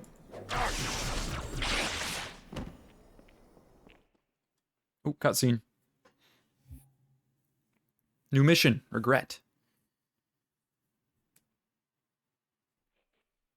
That's the Prophet. Wait, go back. That's what I thought he said. The Prophet of Regret is planning to activate Halo. Are you sure? I shall light this holy ring, release its cleansing flame, and burn a path into the divine beyond. Pretty much. Commander, we've got a problem. So I hear. But from what I understand, the Prophet will need an object, the Index, to activate the ring. I've located a library similar to the one you found on the first Halo. If the rings work the same way, the Index should be inside. I'll bet the Covenant are thinking the exact same thing. Then we better beat them to it, Sergeant. Extract your men and meet me at the library. Yes, ma'am. I'll secure the Index, Chief. You take out the Prophet. All right. Giving us all the intel we need. We're going for the Prophet. I wonder if them trying to blow up the, or to activate the ring is part of their great journey or whatever it's called. For me, it's more with not having the motivation or interest to play the game, so most of the time I'm waiting for a hyperfixation to come around so then I'll actually want to play the games. Yeah, I think I'm kind of the same way. Sometimes I kind of force myself to play certain games because I want to talk about it in a video or whatever, or I kind of want to stream it or whatever. But I think that's usually the best, and that's kind of where I'm coming from at a backlog perspective. I think that's the best way to approach a backlog, is you can have plenty of games you feel like playing or you want to play at some point, but I don't think you should ever force yourself to play any specific game or ever finish a game, right? Forerunners built these new structures around the old to protect them, honor them. Pure speculation, mind you. I'd need to make a thorough survey to be sure. So I was listening to the dialogue. It's pretty cool. But yeah, like I think the best way to approach a backlog is play what you want, right? Like think back to when you were a kid. You know, we used to play games whenever we wanted. We would play whatever we felt like playing. You know, backlogs weren't really a thing back then.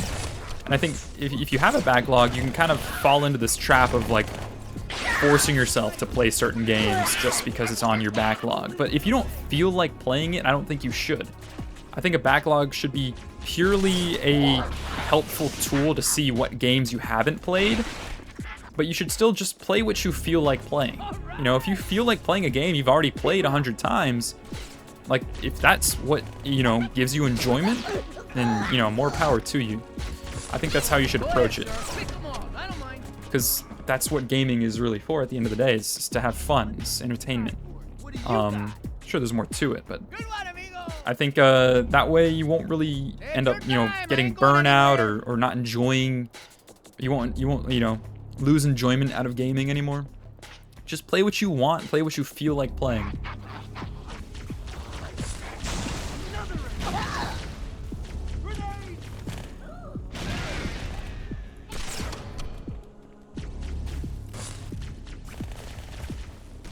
Like for me, I still haven't finished Skyrim yet. And like, yeah, I'm enjoying Skyrim for sure, and I enjoy playing it every so often, but I'm not gonna force myself to, keep grinding and keep playing through it because, I feel like playing something else. I felt like playing Halo 2 today. That's why I'm streaming Halo 2 and not Skyrim, even though we haven't finished Skyrim yet. Some games are gonna really keep you interested, and some games you might lose interest, and I think that's fine. Like, I think you should try and finish games if you start them, but at the end of the day, not everyone is like that. I have a couple friends that, don't really finish games a whole lot. They'll just start playing a game, play for, a little bit, and then if they're not really that interested, they'll kind of put it down, and sometimes they'll pick it back up later, sometimes they won't. And I think that's fine, It goes back to just playing what you want to play. And I also think, sometimes we can fall into that trap of trying to play what's new, whatever the newest game is that came out that everyone's hyped about, which is fun. It's cool to be a part of the big cultural kind of movement of, oh, everyone's playing Battlefield 6, gotta hop on, that kind of thing. But if it's not a game you're really that into, I don't think you should force yourself to just play it just because everyone else is. There's a cool subreddit that I ran into a couple months back. It's called, what was it? Late Gamers or something like that. I'll have to double check the name, but basically it's like a bunch of people that focus only on playing games like a year or two after they come out. Because then you know, you get, not only you get the game at like a cheaper price sometimes, but sometimes you'll get, you know, the game will have, you know, a lot of its bugs fixed by then, and it gives you plenty of time to kind of play older games, and play at your own pace and not worry about the brand new. I apologize. These Pelicans are all the support you're gonna get. Which I think is it's a healthy way to approach it, you know? You don't always have to be up and, you know, what's the word I'm looking for? Keeping up with, you know, the new stuff. Whatever the word for it is. Maybe just putting down the phone might help. Like, I have over 30 hours just in TikTok alone for screen time this week, so maybe trying to put down the phone and picking up the controller might help a little bit. Yeah, I fall into the same trap. I think, if you have a lot of free time, it can be easy to just, like, lose a lot of hours throughout the day just scrolling, right? Big surprise. It's full of Covenant reinforcements. And, you know, I think scrolling is fine here and there, but there's definitely, like, a lot better things I'd rather be doing with my time.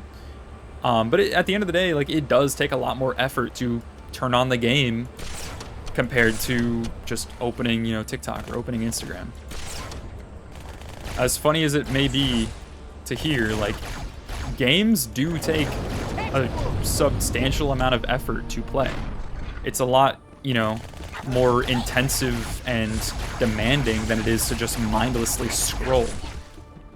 So you can very easily get sucked into just wanting to scroll rather than, you know, picking up the controller. But there's so much more out of, you know, playing a game, I think. Obviously, it depends on what game, but, you know, there's so many great games that you can get so much out of compared to just, you know, watching TikTok all day. I think it helps the attention span as well. Like, rather than, you know, sitting on TikTok for ages, it doesn't just have to be games, but, like, you could turn on a movie, and I think, you know, sit down for 2 hours watching a movie, you're gonna get so much more out of sitting down for 2 hours and scrolling on, you know, Instagram. Just because, like, you know, how many times have you been scrolling for, like, hours on end, then you finally put the phone down and you're like, you barely remember anything you just watched. Like, it's a real thing where you just kind of, like, it goes in, you know, one ear out the other kind of thing, where you just, like, completely zone out for that period of time. And something, you know, like, where you're actually a bit more focused and locked in on, like, what you're actually experiencing, like a game or a movie, it's gonna stick with you a lot more. Because again, it takes more effort. It takes a lot more attention. He said that, not me.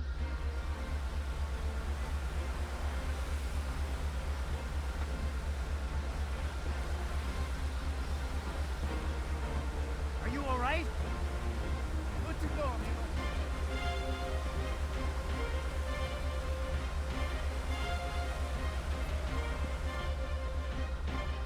I assume that is the place where we're gonna find the Prophet at. We're getting there. This is another one of those kind of spots where we're just kind of like sitting waiting, though, that I haven't been too fond of.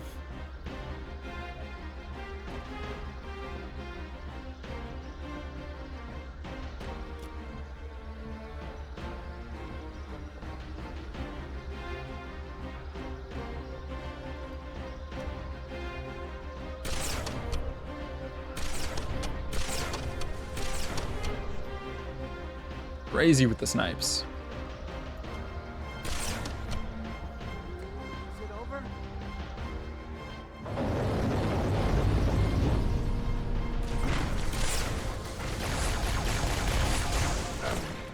Oh my god, I just got destroyed in like 2 seconds. Let's try that again.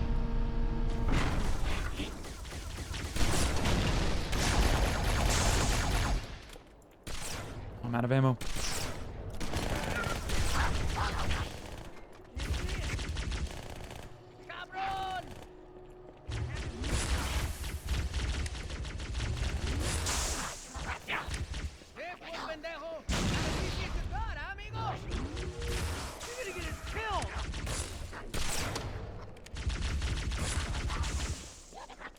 I'll see if I can flush it out.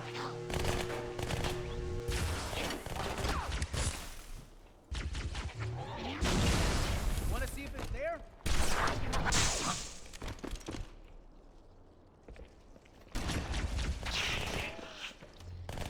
Oh, that's my teammate.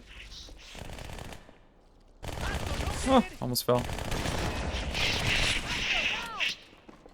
Can I get like any other weapon other than a plasma pistol? Because these things are not very good.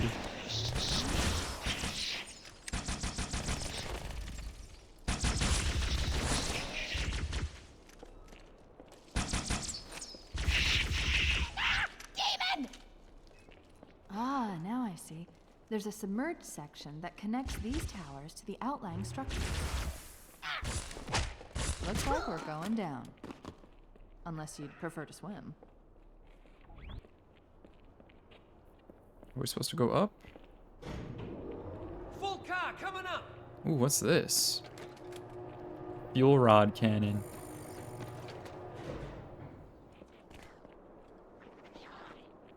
That's kind of cool.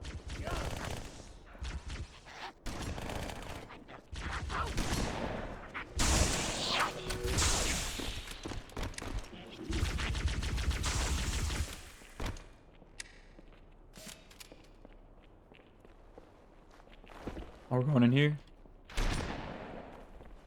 Come on, teammates. Okay, we're leaving you.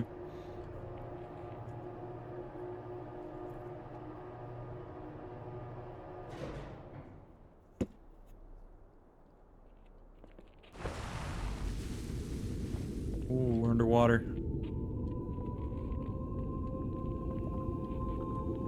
I've intercepted a secure transmission from Regret's carrier to something called High Charity. It seems to be a formal apology to the prophets of truth and mercy. Apparently, Regret jumped the gun when he attacked Earth. He's asking the other prophets to forgive his premature arrival, arguing that no human presence was foretold. That explains why there were so few ships in his fleet. But it's odd a prophet would have such bad intel about his enemy's homeworld. That is very odd. Why did he think that there would be no humans?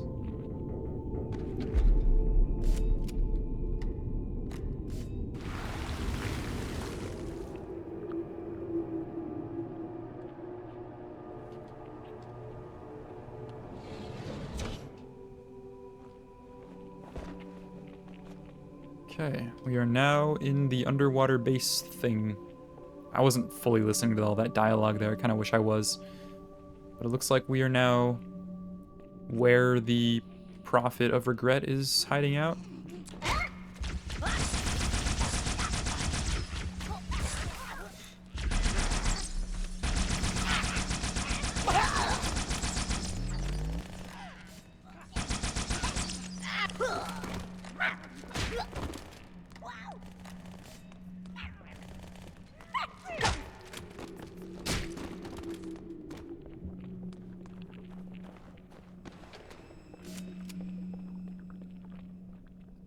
You've been thinking about getting a Wii again just to play games that aren't as mentally straining and overwhelming and just reliving childhood nostalgia? Yeah. Dude, yes. Like, I'm all for that. Because, I mean, modern games are great and all, but, like, there's really something special about just replaying games you played as a kid. I love it. Like, even if certain games aren't as good as you remember, just the nostalgia of replaying old games is so nice. Plus, I mean, I think a lot of older games, like, you know, it depends on obviously which game, but for the most part, a lot of older games are, I died again. They are just more relaxing to play. Games used to be way more simple and just kind of focused back in the day. These days, like, every game feels like it needs to have so much extra content, so many new mechanics and features. But, like, nothing is like just, you know, popping in Wii Sports or Lego Star Wars and just like reliving your childhood, that kind of thing.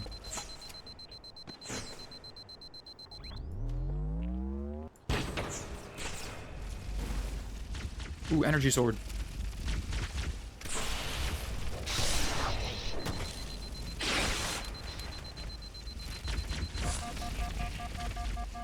Ow, ow. Please don't hurt me. Oh my god, there's hunters.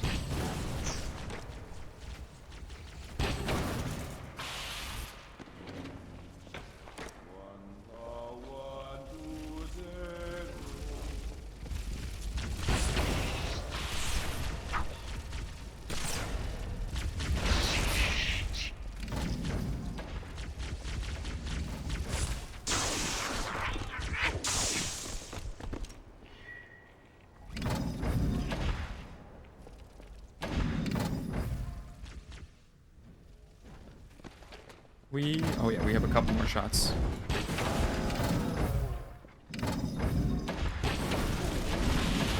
Boom. That thing destroys those hunters. I got a couple more bug things over there. Come back. Come back.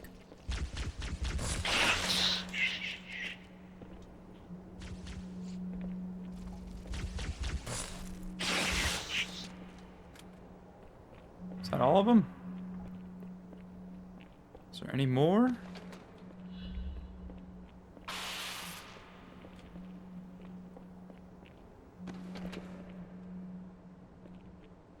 Most of those we encountered on our search were compelled to join our union. And to people take say part in a I've got movement a that big promised freedom for allegiance, salvation for service. But some, like the humans, chose to impede our progress, block our access to sacred sites, damage holy relics. For their transgressions, the humans shall be hunted until none remain alive.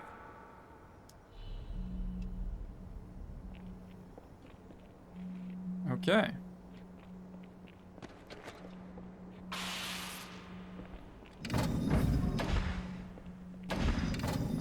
Oh man, he is so dead.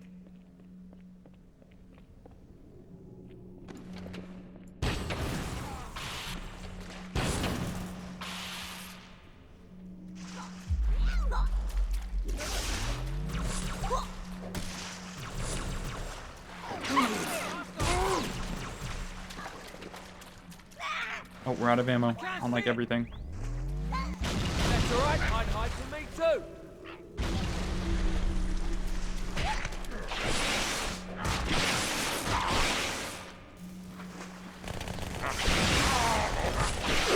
Ah! He got me. I wish Minecraft was still like that. It's just so complicated now, and it just doesn't feel the same as it did as a kid playing split screen with a friend or sibling. Ah, Hunter! Hold on, hold on.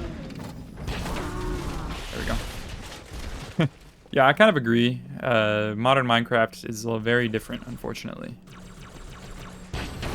I think, you know, there's still, you can get some value out of it if you maybe just hop on like an older version. You can always do that, and it's pretty fun. But yeah, it's very different, sadly. I think I still like get plenty of enjoyment out of modern Minecraft. But there are definitely things I wish were different.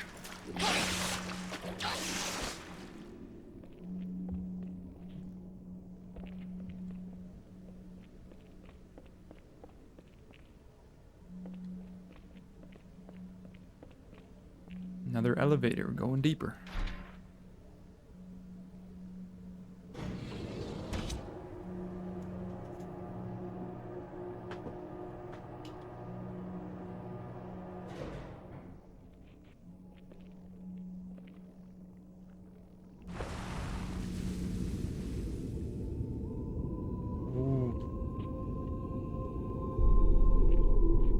Regret's carrier just received a response from High Charity. A very well encrypted message from the Prophet of Truth. Listen to this. Your haste has jeopardized the fulfillment of our covenant, threatened our grand design.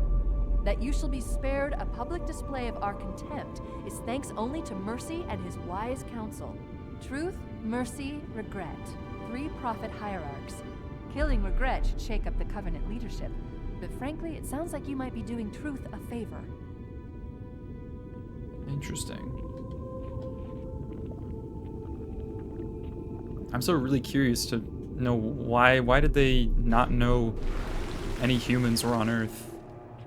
Like, why do they not expect people to be there? Very strange.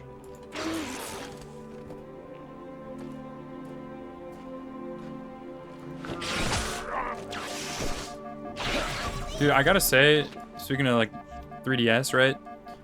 A couple years back, when I like replayed Pokemon Black and White for the first time since I was a kid, it was one of the greatest like kind of times like I've ever had replaying a game, because it was incredibly nostalgic and it was so cool to experience it because it was also just like just as good as I remembered it. Like it was not the nostalgia. Like Pokemon Black and White genuinely is my favorite Pokemon game, and I genuinely think it is the best Pokemon game. Like even aside from my nostalgia for it, it still is just really, really good. I think that's one of the best feelings ever. Kind of getting to replay a game you're nostalgic about, and it's still just as good as you remembered. I'm sure there's plenty of people that are able to play Halo like that. I assume when I replay Halo Reach, it'll be like that, and I'm dead. Because I remember Halo Reach being just this awesome experience, like such a cool game.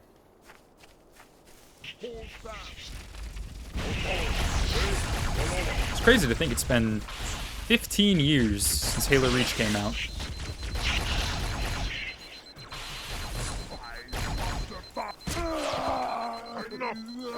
Over 20 years since Halo 1. I think Halo 2.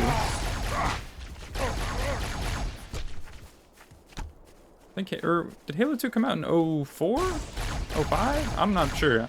This is my last run, Chief. I'm nearly out of fuel. We've secured the first tower cluster, so I'll set down there. Call when you're ready for evac.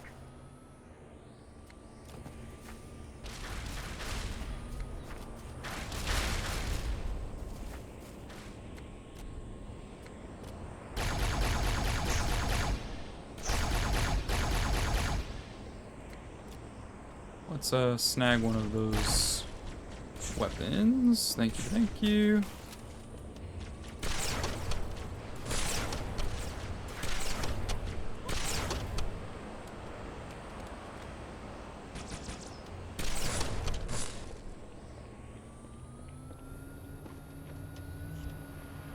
There's our pelican.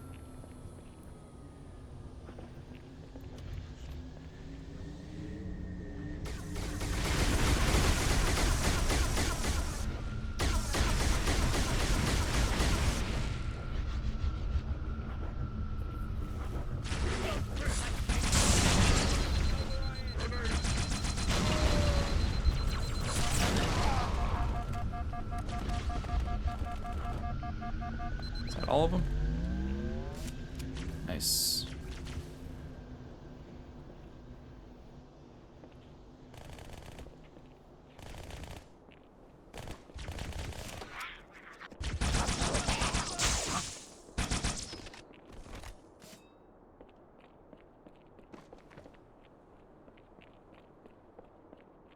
Okay, I think we're gonna have another little elevator thing up here, yeah.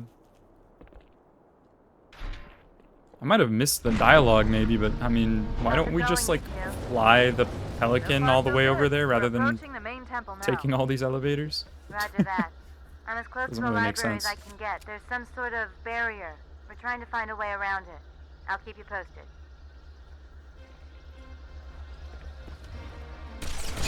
Some banshees. Oh, we got battle rifles. And a sniper. Now we're talking.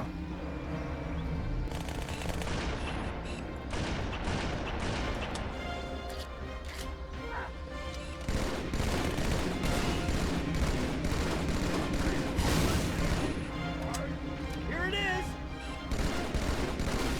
Let me at him. Take it. Yeah.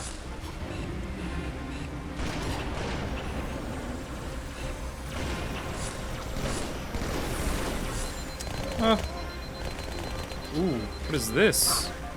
A rocket launcher? Yes, please. Hey, I got you.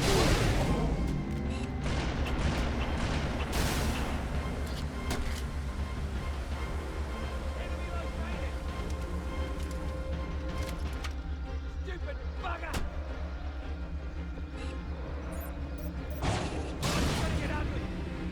How did that not blow him up? Oh, wait. Is there more ammo at all? Nope. I'll grab the battle rifle. Where'd he go? Is he gone? Okay.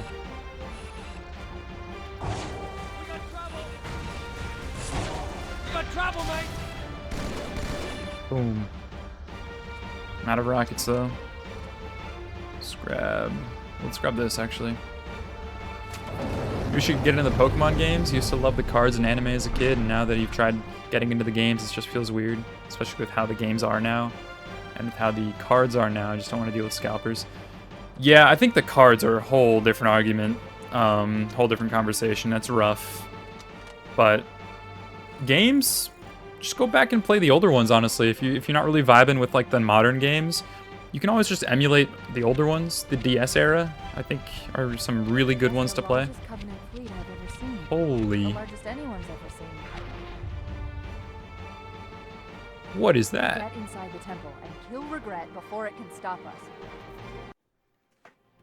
The freaking mothership just pulled up. Dang. So I guess the rest of the Covenant is trying to find and kill the Prophet before we can get to him. So we got to get to him first to find out what's going on. What are they doing? Gotta get some answers out of him. I'm out of ammo in my rifle already? Okay. Oh, there's an energy sword, actually. I will take that gladly. Multiple waves of phantoms. Too many for me to track. We don't have much time.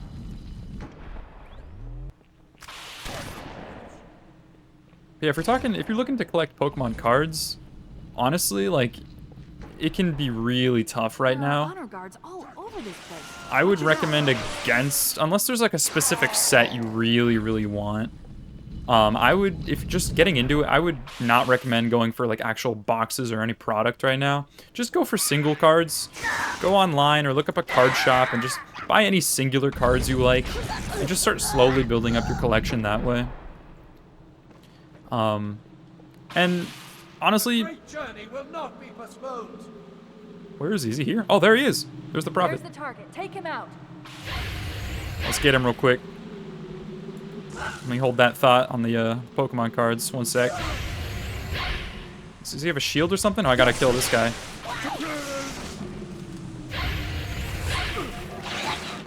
Ow.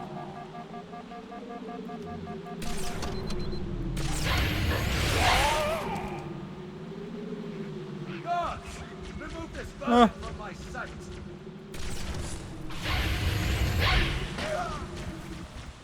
Where'd he go? He teleported.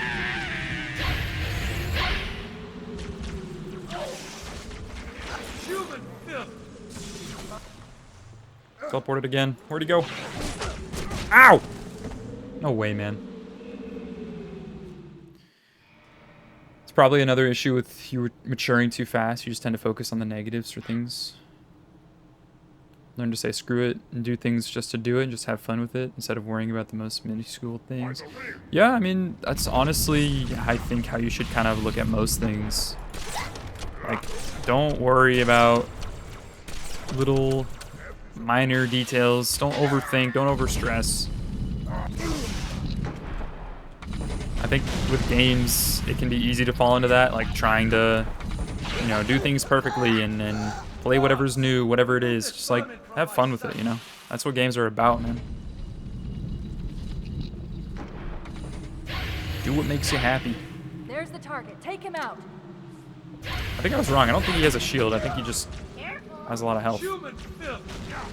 Oh, this holy place. How? I killed it. So sometimes I one-shot those guys, and sometimes I don't. I think the lunge, well, like when you actually get a lunge on them, it does more damage than if you just like upwards or like up close melee them, you know? There's the target. Take him out. Are you kidding? What is happening right now? What is happening? Let's try sniping. And I'm out of ammo. Never mind.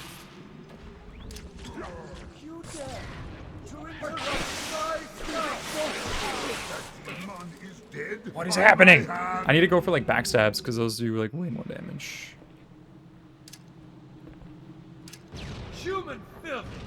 We foul this holy place. There's the target. Take him out.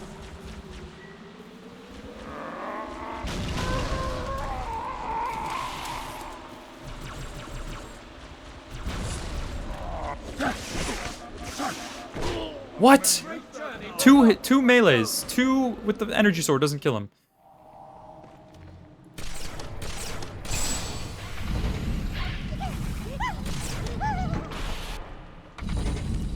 I sound a lock in. We gotta stop dying.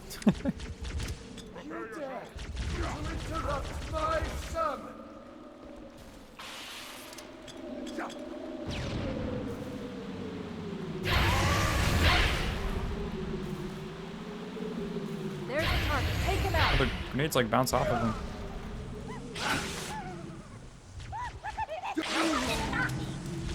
The great journey will not be postponed.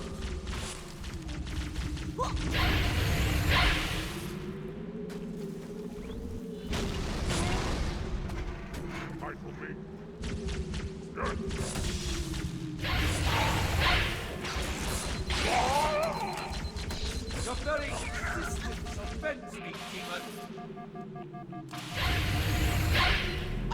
I know. I gotta lock in.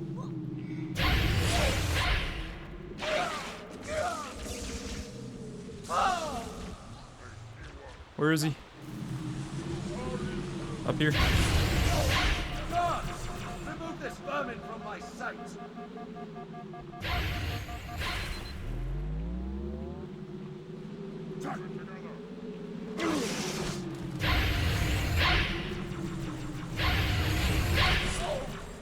Ow. Surely you can do better than that. Let me regen real quick. Human filth. Let's go. Where is he?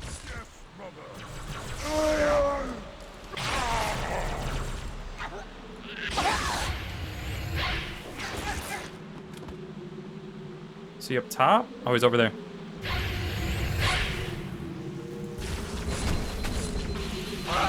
Incompetence! I'll kill it myself!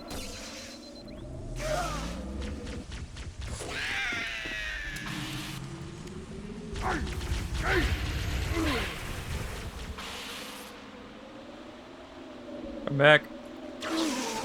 There we go. Got a fresh sword. How much health does this guy have, man? How many times have I hit him?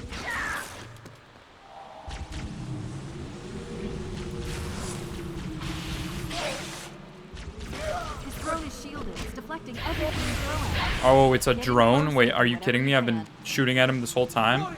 Attack! Demon must die! Where's his drone at? I don't see it. That would explain it, because I've hit him so many times. I don't see a drone.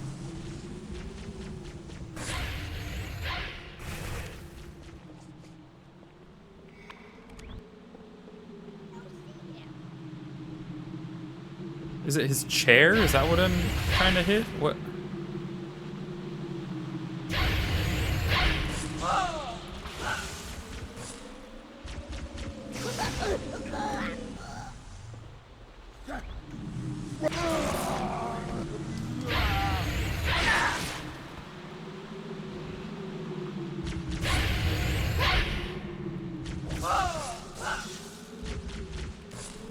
I'm getting like an actual gun. There we go.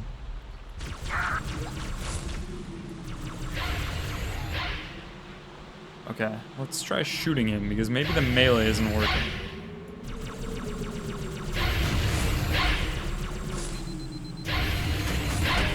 Oh my god, I'm gonna... Ah! That's alright. I think it's those lights on his chair. I think that might be it. I'm not entirely sure.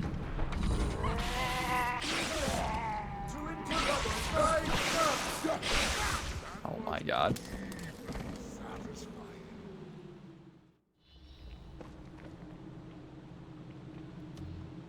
Human filth! Holding place. There's the target. Take him out. Are my guards too much for you?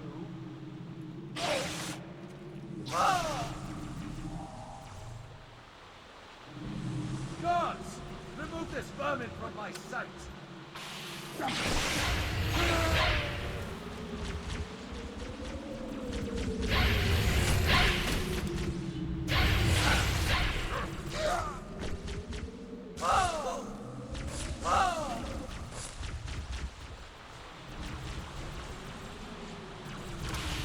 The great journey will not be postponed!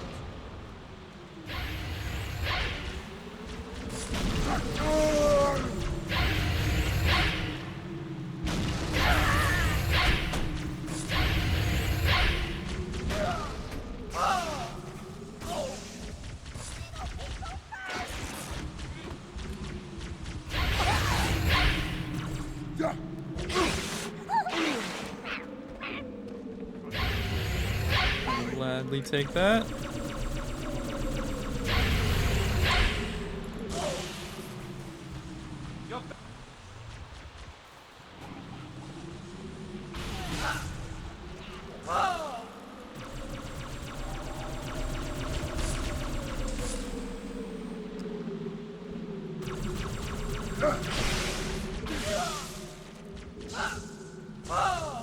I think it might be actually guns that don't do anything to him. I think you need to melee him. Warriors, attack! The demon must die!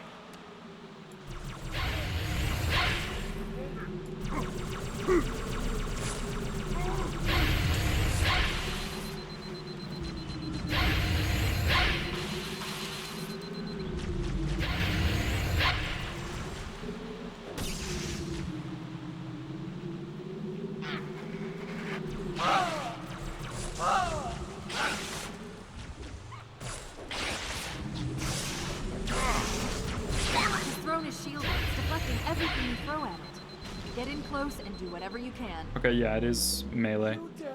I know, right? Like, I don't know why he has so much health.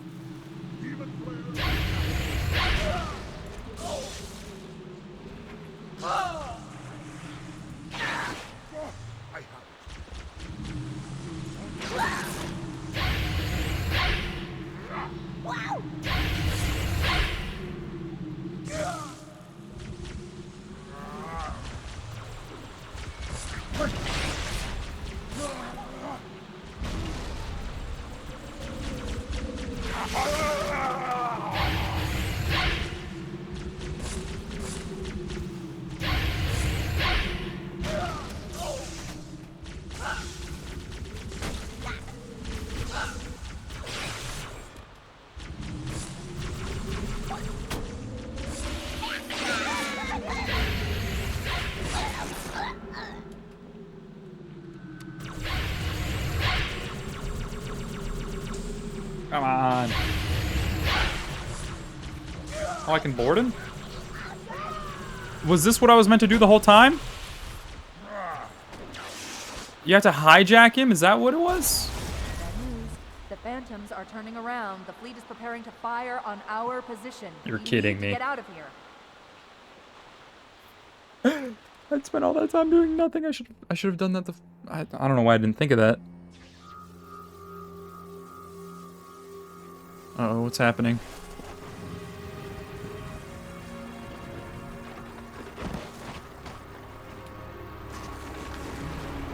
Are they destroying the whole structure?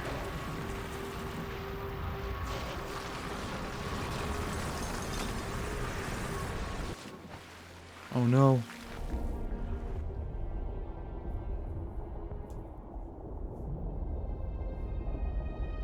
This is not your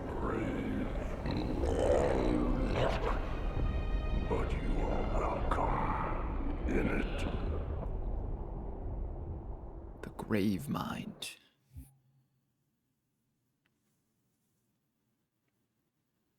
Alright, and I think now we go back to the Arbiter's story. Yep.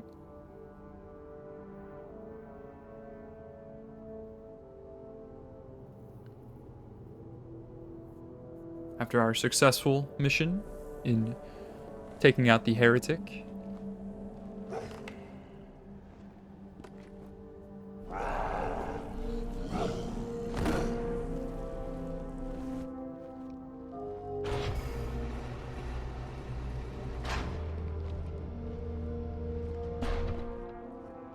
This is unprecedented. Unacceptable. A hierarch is dead, Commander. His murderer was within our grasp. If you had not withdrawn our phantoms... Are you questioning my decision? No, Holy One. I only wish to express my concern that the brutes... Recommissioning the Guard was a radical step. But recent events have made it abundantly clear that the elites can no longer guarantee our safety. I shall relay your decision to the Council.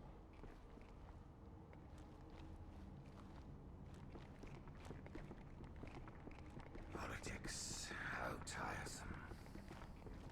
Do you know, Arbiter, the elites have threatened to resign, to quit the High Council, because of this exchange of hats?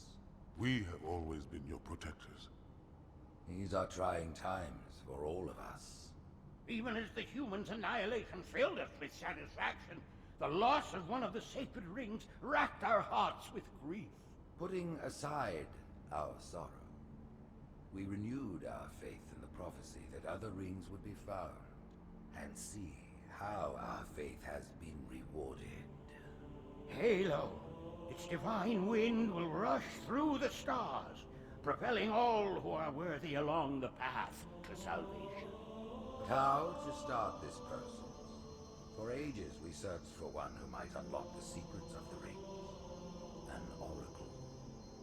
And with your help, we found it. With appropriate humility, we plied the oracle with questions, and it, with clarity and grace, has shown us the key. You will journey to the surface of the ring and retrieve this sacred icon. With it, we shall fulfill our promise. Okay, so it's the index. For all. And begin the great journey. So yeah, their great journey is just blowing everything up. They want to activate the ring. My question is why? Down. We will head straight to the library. I do not wish to keep the hierarchs waiting. The humans killed the Prophet of Regret. Who was it? Who do you think? The demon is here? Why? Looking for a little payback? Retrieving the icon is my only concern. Of course. They're doing it for the love of the game, yeah. So now both the Arbiter and Chief are going for the index. Our Chief is somewhere. He fell in the water. And the grave mind, whatever that thing was, tentacle monster grabbed him. Oh, do we get a jetpack? Oh no, I thought that was a jetpack. Lower the shield, Arbiter. I'll pick you up when you finish. Alright. Uncomfortable silence. Here we are. This is the library here on Delta Halo. Alright, well, I think honestly there's only a couple more missions left, but we've been streaming for a little while, so I think I'm going to end things here. We'll probably be streaming more tomorrow and probably finish up Halo 2, and then later throughout the week we will be finishing Halo 3 and ODST as well. So, yeah, we'll stop here for now. But yeah, thanks for hanging out. Thanks for watching. I appreciate you guys. And yeah, I will see you guys all in the next stream. Have a good one, everyone.